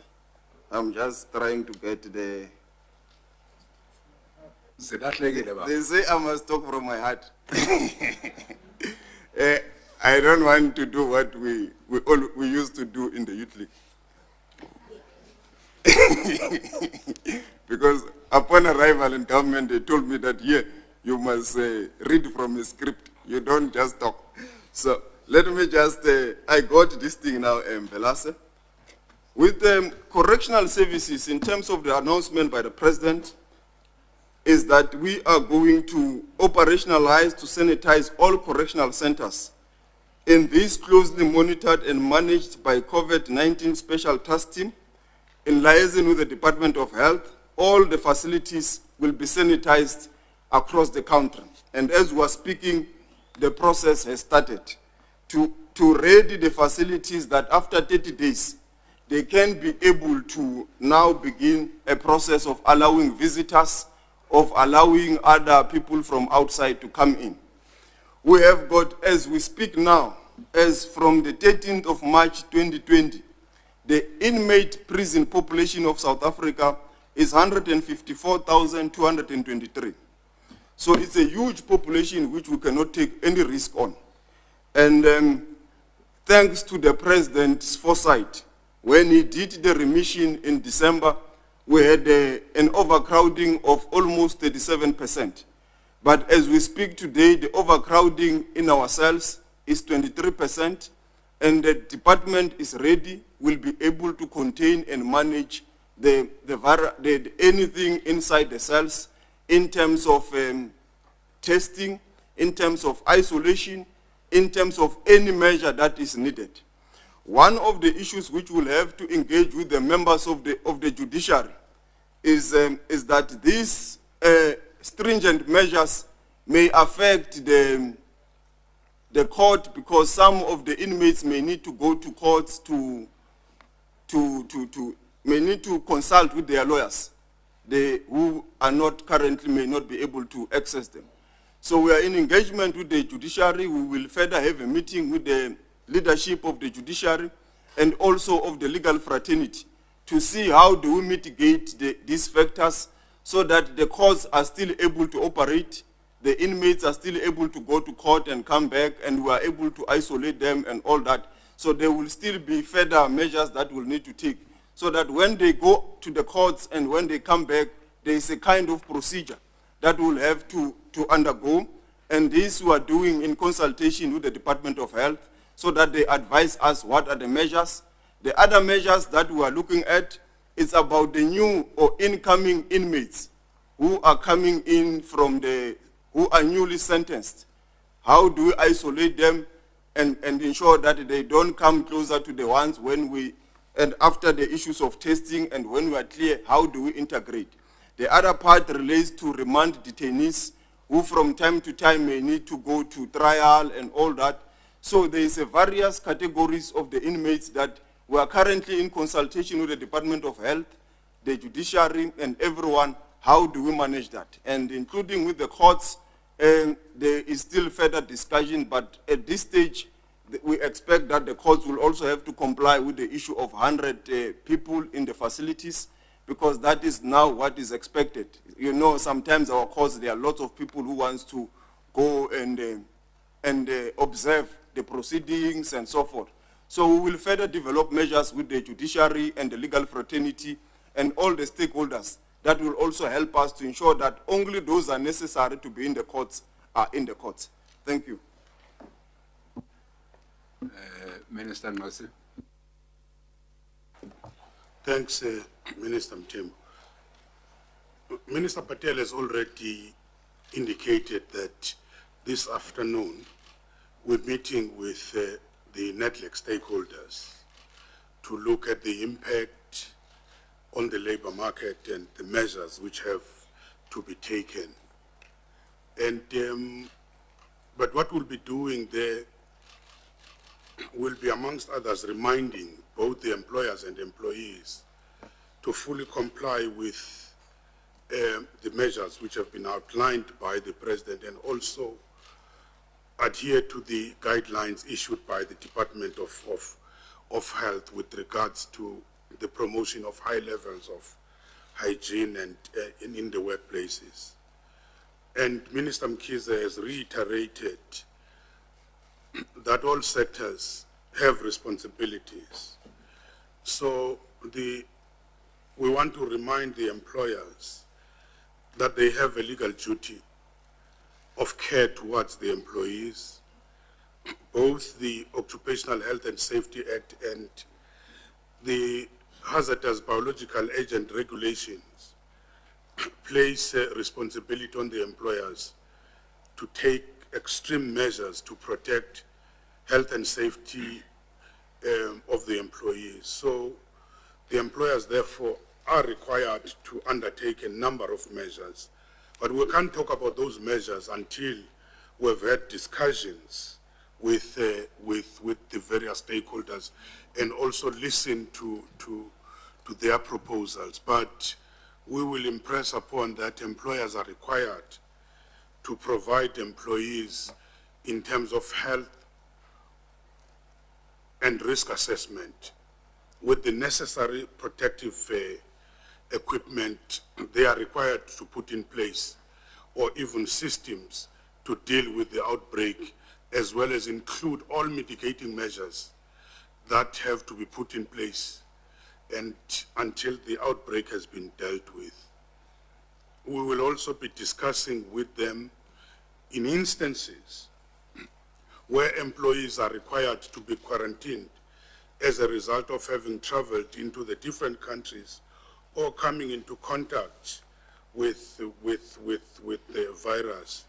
Well, various types of leaves, we are going to be talking about them, which will be utilized in this instance, and talk about any other extraordinary measures which we will have to do if it's necessary. Again, in line with the provisions of the compensation for occupational injuries and diseases. If employees contract the COVID-19 during the course of performing their duties, they will have to be compensated. We will be talking about all those issues. And as Minister Patel has said, the impact of the pandemic on our economy cannot be undermined. But we will be dealing with this matter seriously, case by case, when we are talking to the companies, and we are going to be appealing for cooperation with everybody, and together with the trade union movement. Thank you. Minister Kwena. Well, nothing much, except that the management and us, we want the safety of our members that are at the front desk. We'll be taking measures to make sure that they are safe themselves, those that are in the community safe centers, because they will continue to be in contact with the community out there. Even if they're in hundreds, by the time the day ends, there might have been thousands, but coming in those pieces. So we need to really take care of them. The second one, we're still looking after crime. Definitely, we're not going to deviate from that one. Knowing very well that we don't have to have a very close social contact, but if we arrest you, unfortunately, we can't arrest you through the email. We'll have to be there. So it might still happen in the execution of our duties. It doesn't mean that because we don't have to come close to you, we won't come close to you. That's that. So we'll continue with that. There are other measures that have been taken. eThekwini, we have spoken with eThekwini municipality of stopping the breathalyzer. Stopping the breathalyzer doesn't mean we stop checking you that you are drunk. That will continue. We'll go straight to a blood test. There will be nurses and doctors on the field where we have roadblocks and make sure that that continues. It happens. The fourth one, the Minister of Justice raised the issue of limiting the rights on this one. You might not have a luxury of asking us the search warrant because the matters are urgent. We are working on the disaster environment, so we might limit that when we need to act and act quickly. The last point on those limitations is that even if you do have a trading license of alcohol, this Disaster Act tells us that we might stop it, the movement. So we'll work hard on stopping the movement of alcohol. These places, usually they become very much carefree in the social distance, social working together. People, they come together, they dance together, they do everything together there. We might have to really work hard on it, whether we are licensed or unlicensed. Actually, what we'll encourage when we speak with the people that are trading there is that we encourage the takeaways rather than people coming there and dance together. Like the video I saw, they were dancing in one club with one hand here, but they're still shouting. I don't think that helps much because the distance is very close, but they are dancing together. So those are the things that we'll be looking. And with the regulations, we'll make the input on the regulations, working with those things, limiting ubumnandi. We'll work hard that ubumnandi is there, but not at the expense of health and life going forward. Thank you very much. Minister Zulu. Thank you very much, Chairperson. Well, we are responsible for social welfare of South African citizens in general, and therefore, in a case like this, we still have some citizens who are outside of the country. So we'll be looking out for those who are in distress, working together with the Department of International Relations. There's 4 particular cases of those who could not board the plane. I can imagine the pain having been left behind, but we are in contact with them. They are in good space, but also we've been in contact with the families of those 4 who were left behind. As a department, we have under us what we call the Disaster Relief Fund, and therefore the announcement that was made therefore enables us to look at what support we need to do in terms of supporting our communities. We do render statutory services such as counseling services to infected and affected persons. We render integration and reunification of the persons who have been isolated or placed under quarantine to prevent this stigmatization. And I think that's one of the things that's going to be something that we monitor. When those who have come out of the quarantine, we have to assist them. We also monitor behavioral change of persons declared healthy through the random screening. I think the announcement by the President in relation to schools and the announcement obviously made by Minister of Basic Education also affects us in one way or the other, because we are also responsible for early childhood development centers, and therefore our centers will have to follow that. And that our starting point this morning with the officials was that they have to take care of themselves first, so that they can be able to render the services to everybody else. So it's important that the health issues which are being raised is not something that they do in the outside. They start that within them. We also have stakeholders who we have to engage, because we've got child and youth care centers, shelters, one-stop centers, treatment centers, and those will be affected all by the President's announcement. We also take care of old age homes and older persons, and we've got non-governmental organizations that we work with, so we'll have to step up in the communication with them as to what will be expected of them. And then we've got, of course, essential services under SASSA. We've got the pay points, and as declared, we must implement the hygienic measures, and we met already this morning, the Department, National Development Agency, and SASSA. And we also have to contact and get in touch with all social workers. And we've got a DSD command center which will be provided with information and training on COVID-19 to disseminate accurate information to the colleagues and the public center. And therefore, lastly, we also will provide the psychosocial support services where it is needed, because that's part of our responsibility as a department. Lastly, we would like to say that as a Department of Social Development, this is a test for many other issues of hygiene and health. We think that this would be a time for us to step up in our communities, to assist our communities to understand that cleanliness and hygiene is something that government cannot do by making announcements. Our citizens must step up in all our areas. They must step up because our citizens must also take responsibility. We're doing the best as government, but they also need to take responsibility and make sure that everything is in order. Schools are going to be closing. One of the important issues is that when schools close, some parents leave their children to run around. It's a time for parents to take responsibility. We know the challenges that some of them won't know what to do because they have to work to go to, but they must take responsibility. We can't have children running around and finding themselves exposed. This is the time when parents need to take responsibility. Thank you. Thank you very much, Minister Zulu. Colleagues, as we continue now, let's just ask questions that have not been asked. Because I think colleagues... Yeah. I've got some few which were answered. Oh, yeah, yes. In fact, I was supposed to come back to you, Kabazela. Kabazela.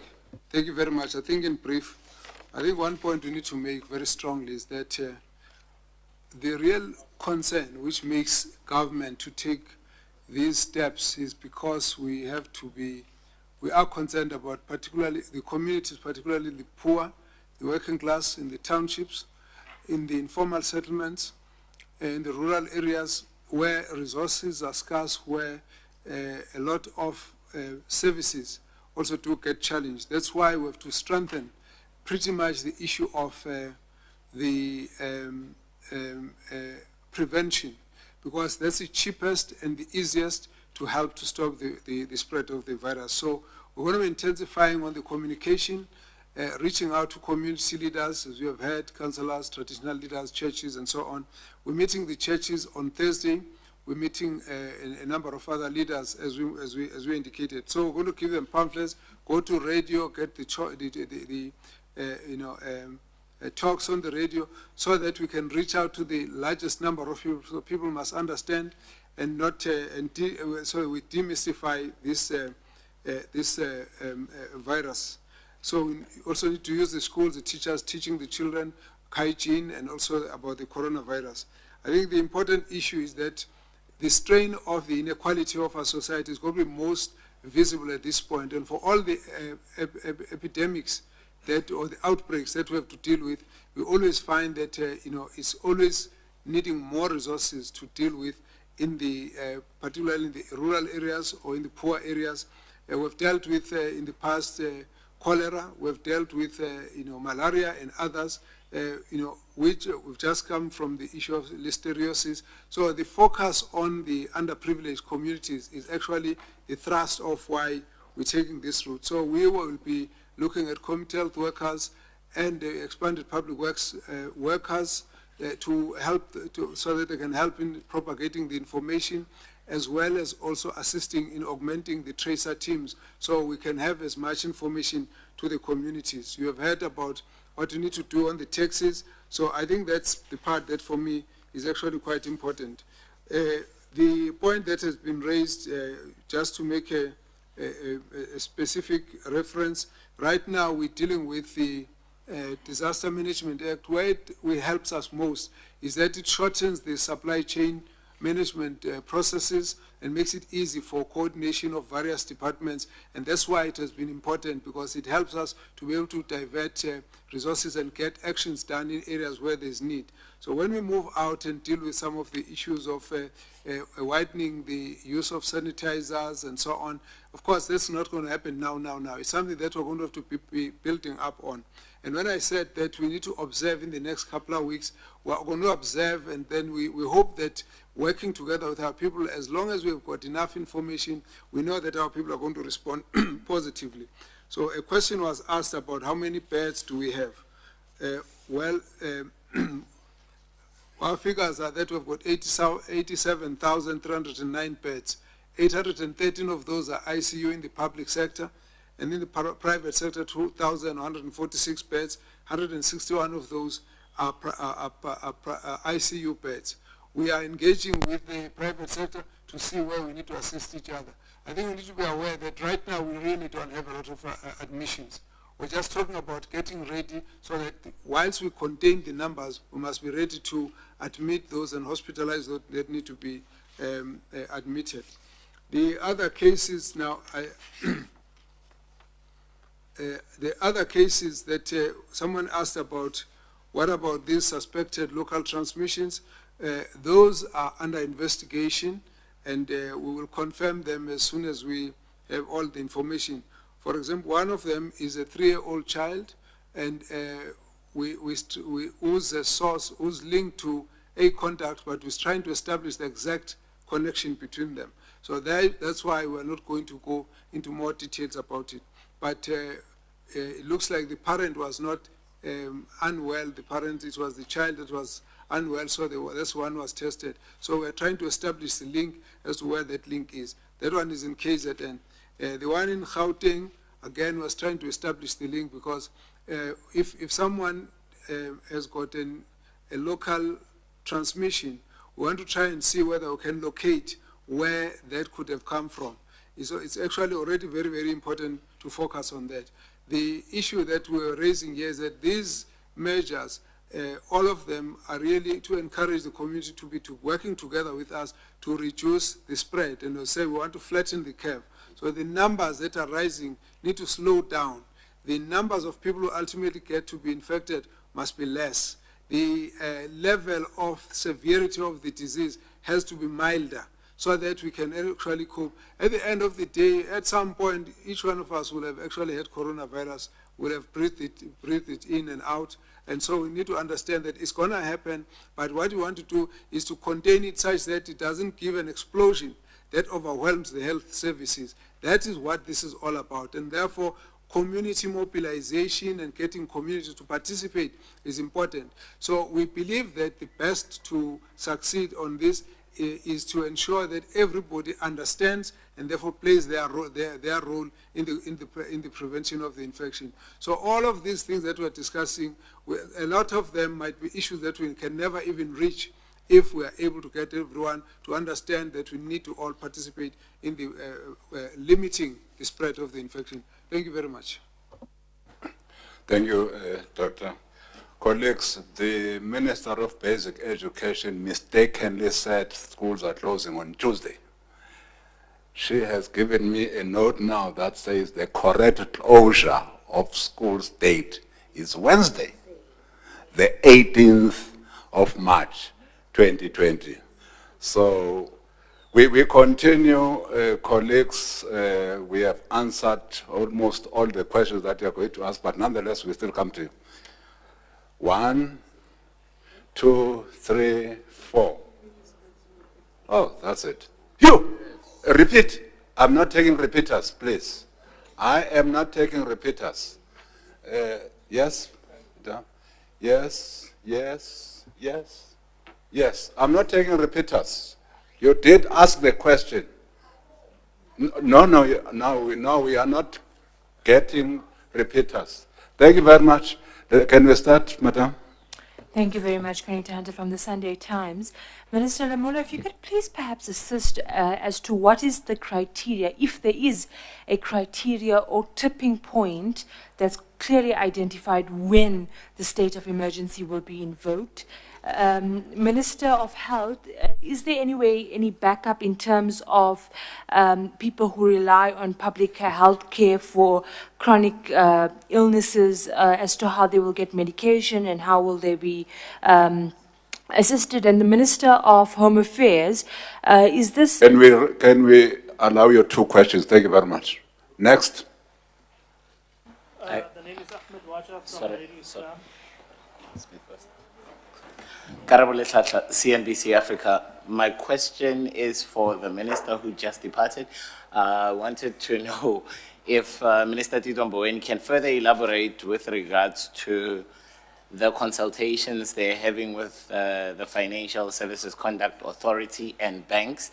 And staying on that economic note, I would like to know from Minister Patel if we have already priced in things like excessive pricing. We have seen stocks running low, we have seen prices going up. I just wanted to know if we have a specific excessive pricing number, or is it as time goes? And lastly, from the Minister of Transport. Thank you very much. Next. The name is Ahmed Waja from Radio Islam. We'd just like to know that is there a difference between 100 people gathering in a workplace compared to 100 people gathering in a place of worship? Because, daily prayers taking places at mosques, etc., will they be allowed to continue if they are under 100 congregants? Another question is with regards to foreign nationals. We have many of them that are currently studying in our country. So will they be allowed visa extensions? And then what about boarding schools? Thank you. Next, yes, Madam. Alpalelwe Palaitile from Jacaranda FM. For Minister Pando, there are other students who are in other countries that are hard hit, and they have asked if there is an option for them to also be evacuated because they can't afford to come back but do want to come home. Are there any such plans? Thank you. Thank you. Next. The question is to the MEC. In terms of the Muslim community... Which MEC? MEC, Zweli Mkhize. He is the minister. Okay. In terms of the Muslim community, what guidelines can he offer on the point of more than 100 congregants coming to the mosque on a daily basis? How should it be regulated? And what will happen if people do not abide by this? Will police be deployed to enforce the directive from the government in terms of not more than 100 people gathering? That's right. Hi, Yeah. it's Catherine Child from Financial Mail. Just a question on children. Was there a lot of discussion about closing schools? They haven't done it in the UK because there's a concern of kids taking the virus home to sick grandparents who have to look after them. What's going to happen to the 20 million school children who get food at school, who might not get food at home, and who often unsupervised in unsafe places? Because we know drownings and abuse and other things happen to children and increase over holidays. So did you weigh up the risk to kids not being in school versus being in school, especially the food? Next. Avu Mdila from ENCA. My question is around the communities with water cuts, consistent water cuts. How will they deal with the issue of washing their hands? And just around hotlines, a lot of people are complaining that they're not working and they're not getting adequate responses. Could you get more clarity on that? So Hope from the Mail and Guardian newspaper. I just wanted to ask about the interest rates. Are we planning to see an interest rate cut? Because we've seen that the United States have done that, and so is Australia. This is Pitumela from Tourism Update. My question is to the Minister of Tourism. We just like to get more clarity on the impact of inbound tourism due to the travel restrictions as well as the travel bans. And just in terms of for events and conferences, not national ones like Indaba, what's going to happen to conferences hosted by various businesses within the sector? Tebogotswane from MoneyWeb. My question goes to DPE, but I don't think the minister's here. But it's to SAA. What does this mean for the stability of the business rescue plan that's currently underway, particularly with all these flights that are being cancelled? And I also wanted to ask the Minister, Tito Mboweni, whether or not you're considering preparing a stimulus package. We're already in a recession, a technical recession at the moment. We have a ratings announcement coming through. We have spoken about an economic slump that will be caused by coronavirus.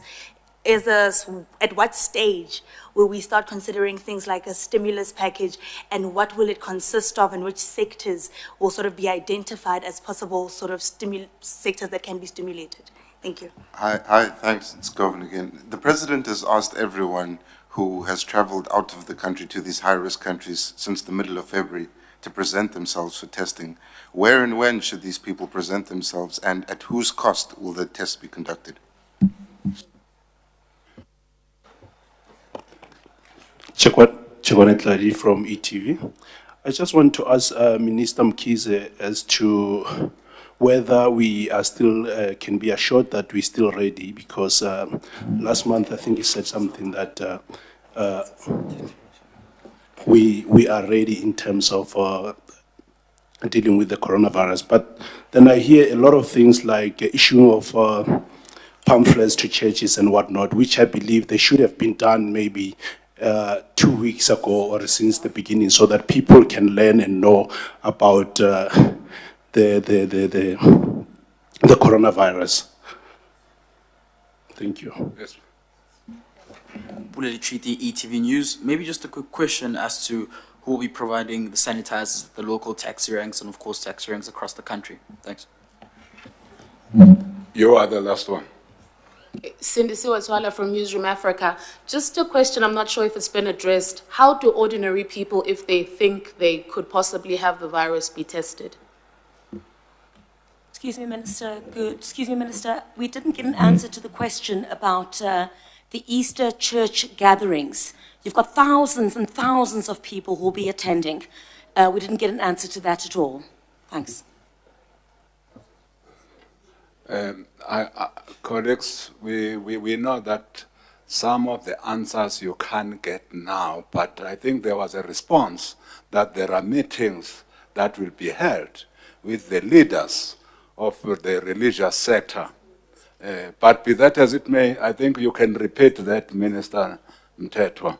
Colleagues, who starts? Minister Kubai. Thank you very much. There was one question relating to tourism, the impact on tourism. Before the ban, we saw almost some of the establishments sitting at 50%. And as you know, when we addressed the media or when we did the stakeholder engagement, we projected 3 scenarios for the tourism sector. High impact currently, but recover in the second and third quarter. And that's where we're sitting at. We understand the impact now that when we have these measures, it will reduce the spread, and we are hoping that as it does, we will be able to recover soon. So we are starting to talk about recovery plan. So as Minister Mkhize spoke about flattening the curve, we do support that. And as I said, in the morning as well, we had a conversation with members of the sector who said they understand what needs to be done. We're going to take the pain now, but later it will be better. So that's one of the things that has been done.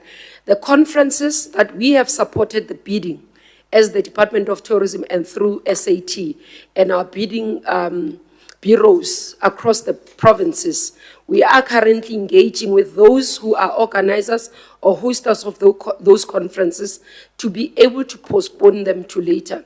There are already those that we have lost, that we are not able to recover, or we are not able to convince the people to move them later, but many of them we are still in discussion, and as the developments happens, we'll engage the media as well and report back. But there is definitely an impact, and we understand it will be a temporary measure, and it's the pain that as a sector we are prepared to take. We've spoken to them, and we are looking at measures especially to support the SMMEs that are in the sector, and we'll announce that once the measures have been finalized as partnership between government and business sector. Thank you. Lamula? Yes, there's one question about...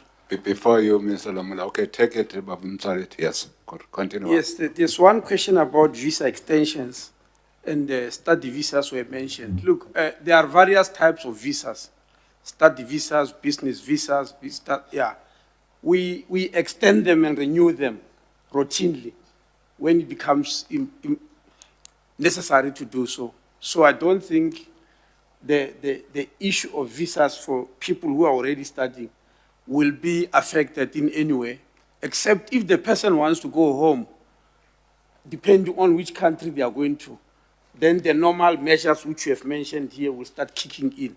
Otherwise, we'll routinely deal with them in the manner in which we have been dealing with renewals and extensions. Thank you. Lamula?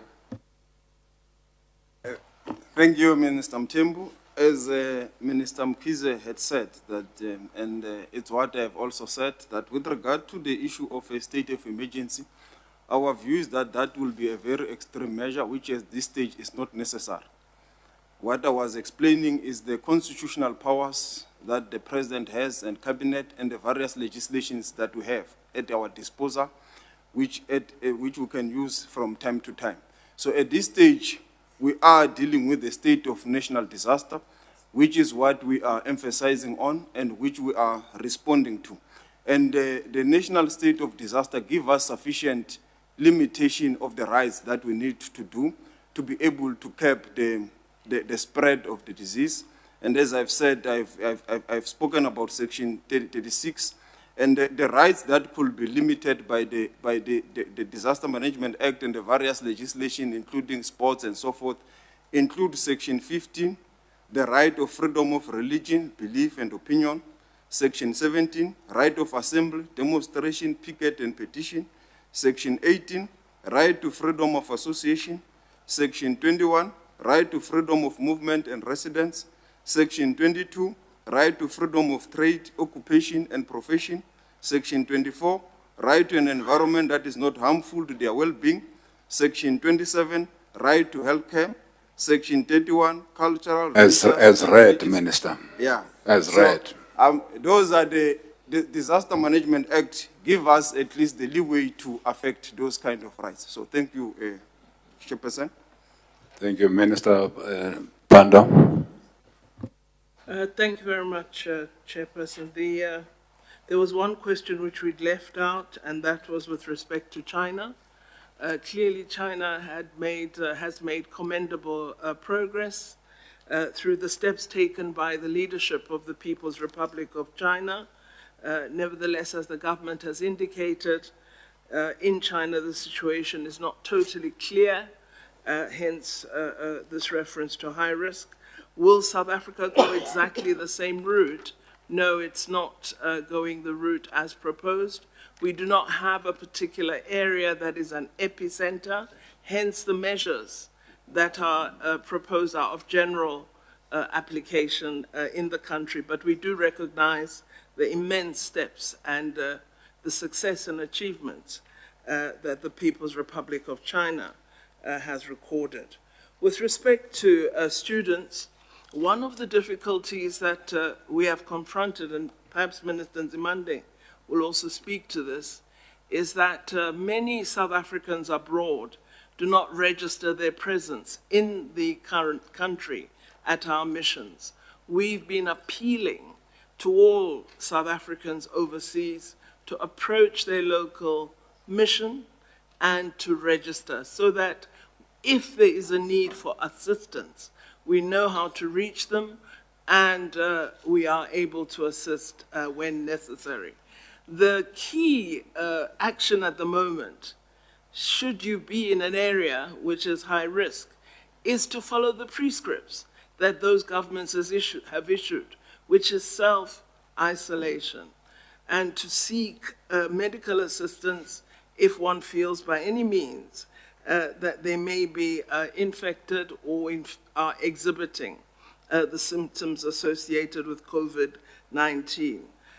We haven't put any plan in place for any further evacuation at this time, but as I've said, each matter is dealt with in terms of each different situation. And for me, my request is for those who are outside our country, we have put together a command team working through our consular services. We are ready to provide assistance where required, but we need to know who you are, where we can contact you, etc., etc. And so we are appealing that you assist us in this regard. With respect to places of worship and particularly with congregation at mosques in our country, the colleagues who posed the question would know that countries other than ourselves have taken measures with respect to mass gatherings and have limited numbers. We could cite Iran, Iraq, many Muslim countries have had to take such steps. We are appealing to us as the public to be the ones who respond to assisting our country not to have a spread. We know that the spread occurs through human contact, and whatever can be done to assist South Africa to limit spread of this particular epidemic, let us do it. It's really an appeal to our people. We don't wish at any point to be calling out anyone to enforce mass separation. So I think we call on every institution, on all religious leaders, and this will be repeated in the deliberations on Thursday. But the key issue is all of us can act. And there's no malintention by the government. And I believe that the Ummah, our Muslim community, is able to respond when they're aware that there is a crisis confronting our country. And we expect that kind of response from each of the religious groupings in South Africa. Thank you very much, Minister Mthembu. Minister Patel. Thank you. On the question that was put on price, excessive prices and price increases, the consumer and the competition regulators will be on high alert on each of the key areas that we're looking at. But we're also going to make a call at NEDLAC this afternoon for business leaders to support our efforts to ensure that we don't have these price rises. The competition laws, of course, have been tightened recently by Parliament. That makes it easier for the regulators to act against excessive pricing. I think my colleague, Minister Pandor, has dealt with the question that was raised about the prayers in the Muslim community. But I should also just indicate that the Muslim Judicial Council is planning a meeting, as are other religious organizations. Excuse me.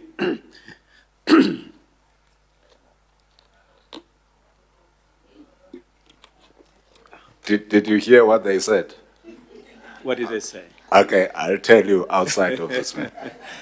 And as you will know, that in some of these cases, in a number of cases now, masjids are changing even the adhan to say, pray at home. And I think for all churches, all religious organizations, what it is, it's a call for us to unite and to change behavior to avoid the spread of the virus. Thank you. Barolo. Just one point, we will station screening, not testing, in all taxi ranks and random screening. So I said testing by mistake. So it's screening. Thank you very much. Minister Mtsao. No, thank you, Chair. The question was whether we had thought through what are the risks of closing schools early. And Chair, I just want to emphasize, which is what we have emphasized, that this is a national disaster. It's not an ordinary action. And that's why we appealed yesterday with Cabinet that they must give us 2 days for us to have orderly closures so that we don't suddenly close, bearing in mind that there will be parents who have their kids in boarding schools and the kids with special needs who are institutions. Therefore, we need at least 2 days for parents and communities to come and collect their kids. And I think as Minister Zulu has said that we're expecting everybody to step up so that the disaster is for all of us and parents have to participate.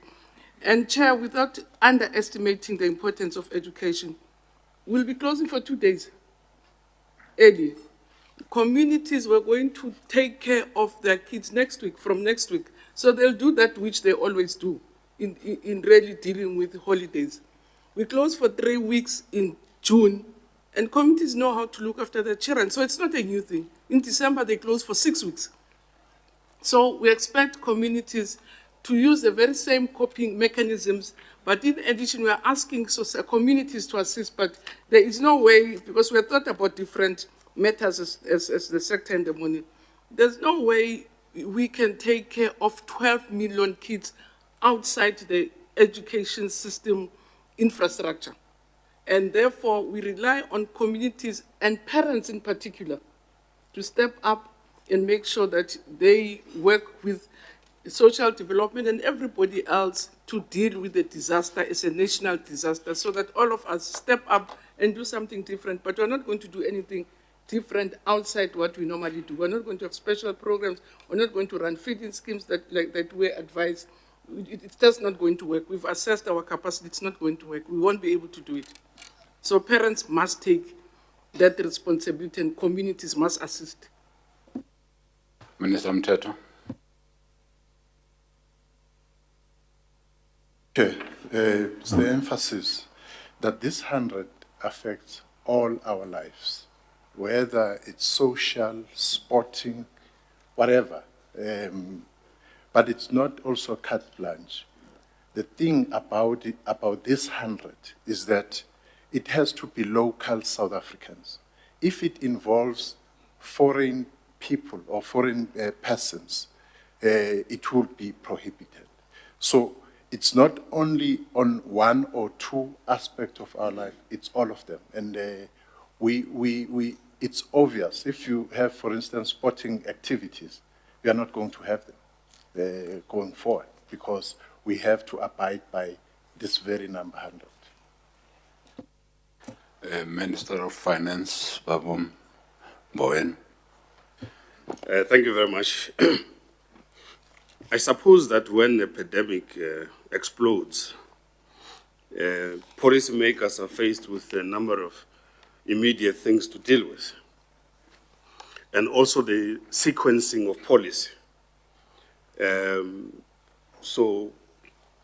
Prevention, and then procurement of services, etc. This be properly sequenced, otherwise you can make very big mistakes. And I think what we're doing here, we're demonstrating our understanding of how to respond to a pandemic and how to sequence the reactions thereof. Let me come to the question about the financial sector. The financial sector, as we know briefly, banking, insurance, and so on. The current immediate challenge globally, not just in South Africa, but globally, is the availability of global liquidity. Because if there's global illiquidity, then we have a big problem which will cause market dislocations. Now, one of the most important sources of global liquidity is the US dollar. And the American authorities have already intervened to make sure that the Fed is able to provide about $1.5 trillion of liquidity, which feeds into the global economy and oils the global economy.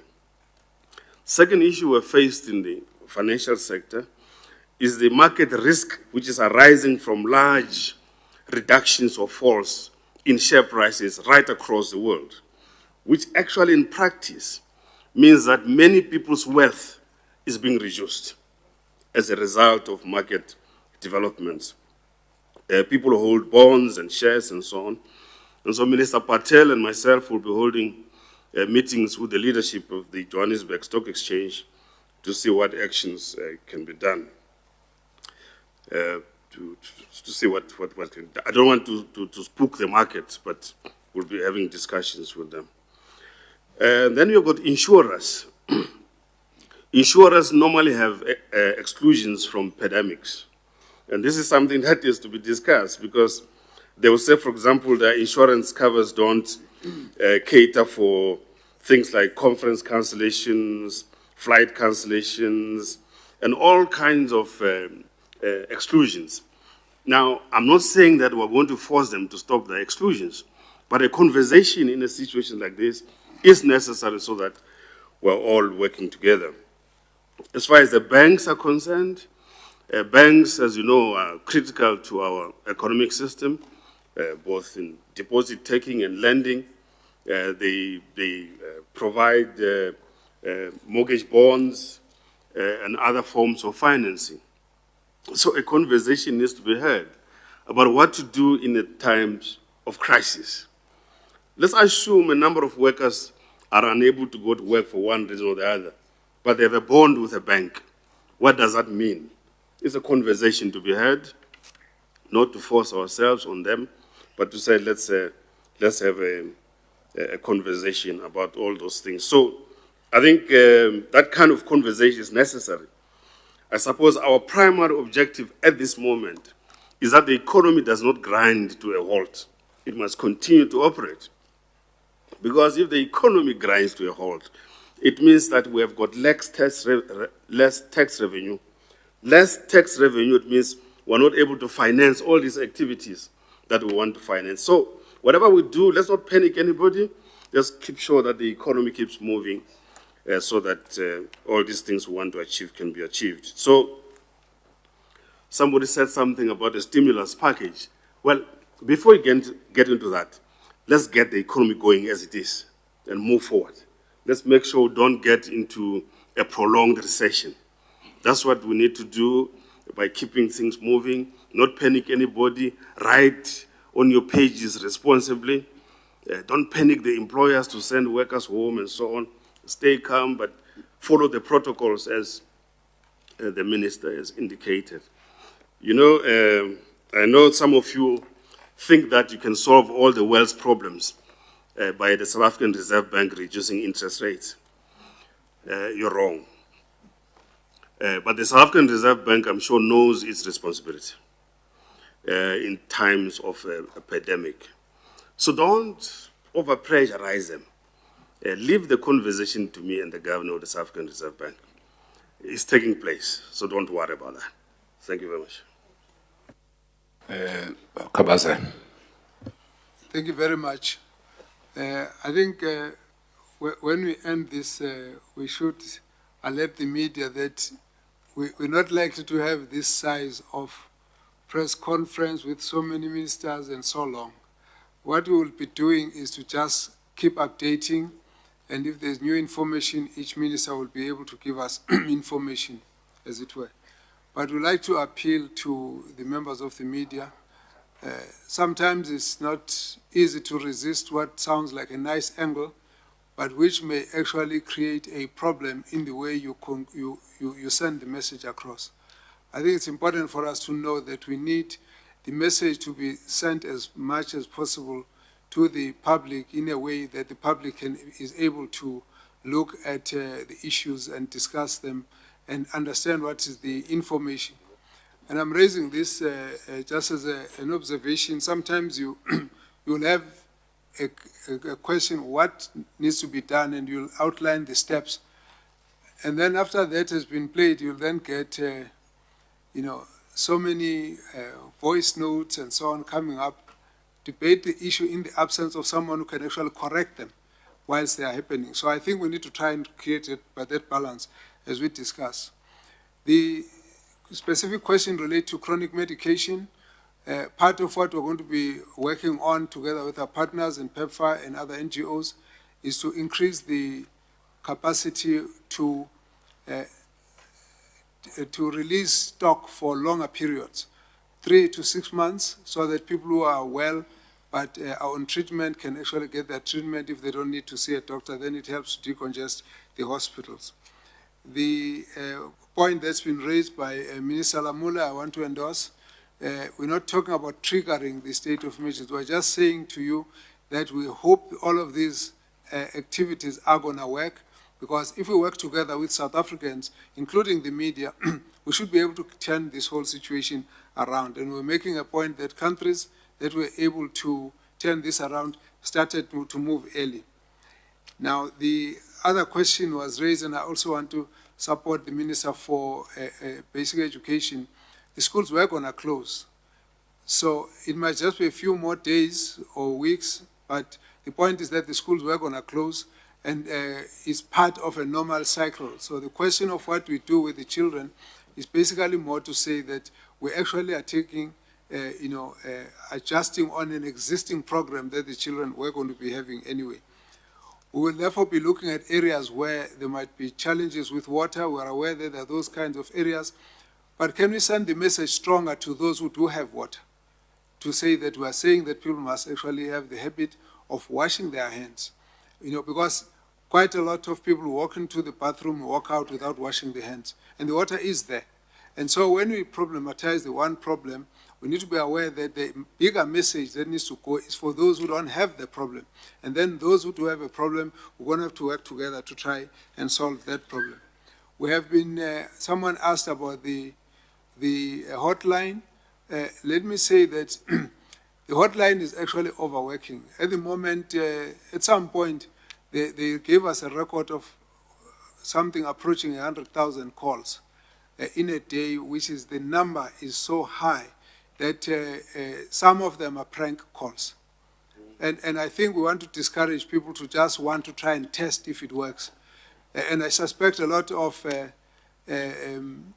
media people do that as well. I'm not saying it's wrong. I'm just saying we must understand what it does to the system. We'll be trying to open up the system so that we can accommodate more calls. But in this case, there are lots of prank calls which are actually overloading the system. And it's important for us to know when we do that, we're actually taking the space for someone who would have really needed that to save themselves from a problem. We will be announcing some of the areas where we'll be doing the testing, and as the days go by, we just need people to be ready so that when we roll it out, then people are aware. But we'll make necessary announcements at the right time. The issue of cost on testing, government doesn't charge for coronavirus testing. Some private sector labs do charge. I know even the amounts. But if you choose to go there, you must know you'll pay for it because that's how it works. But government doesn't charge. So when government would have done it, government would not charge. Even when we take the specimen from the private sector, validate it, we don't charge them.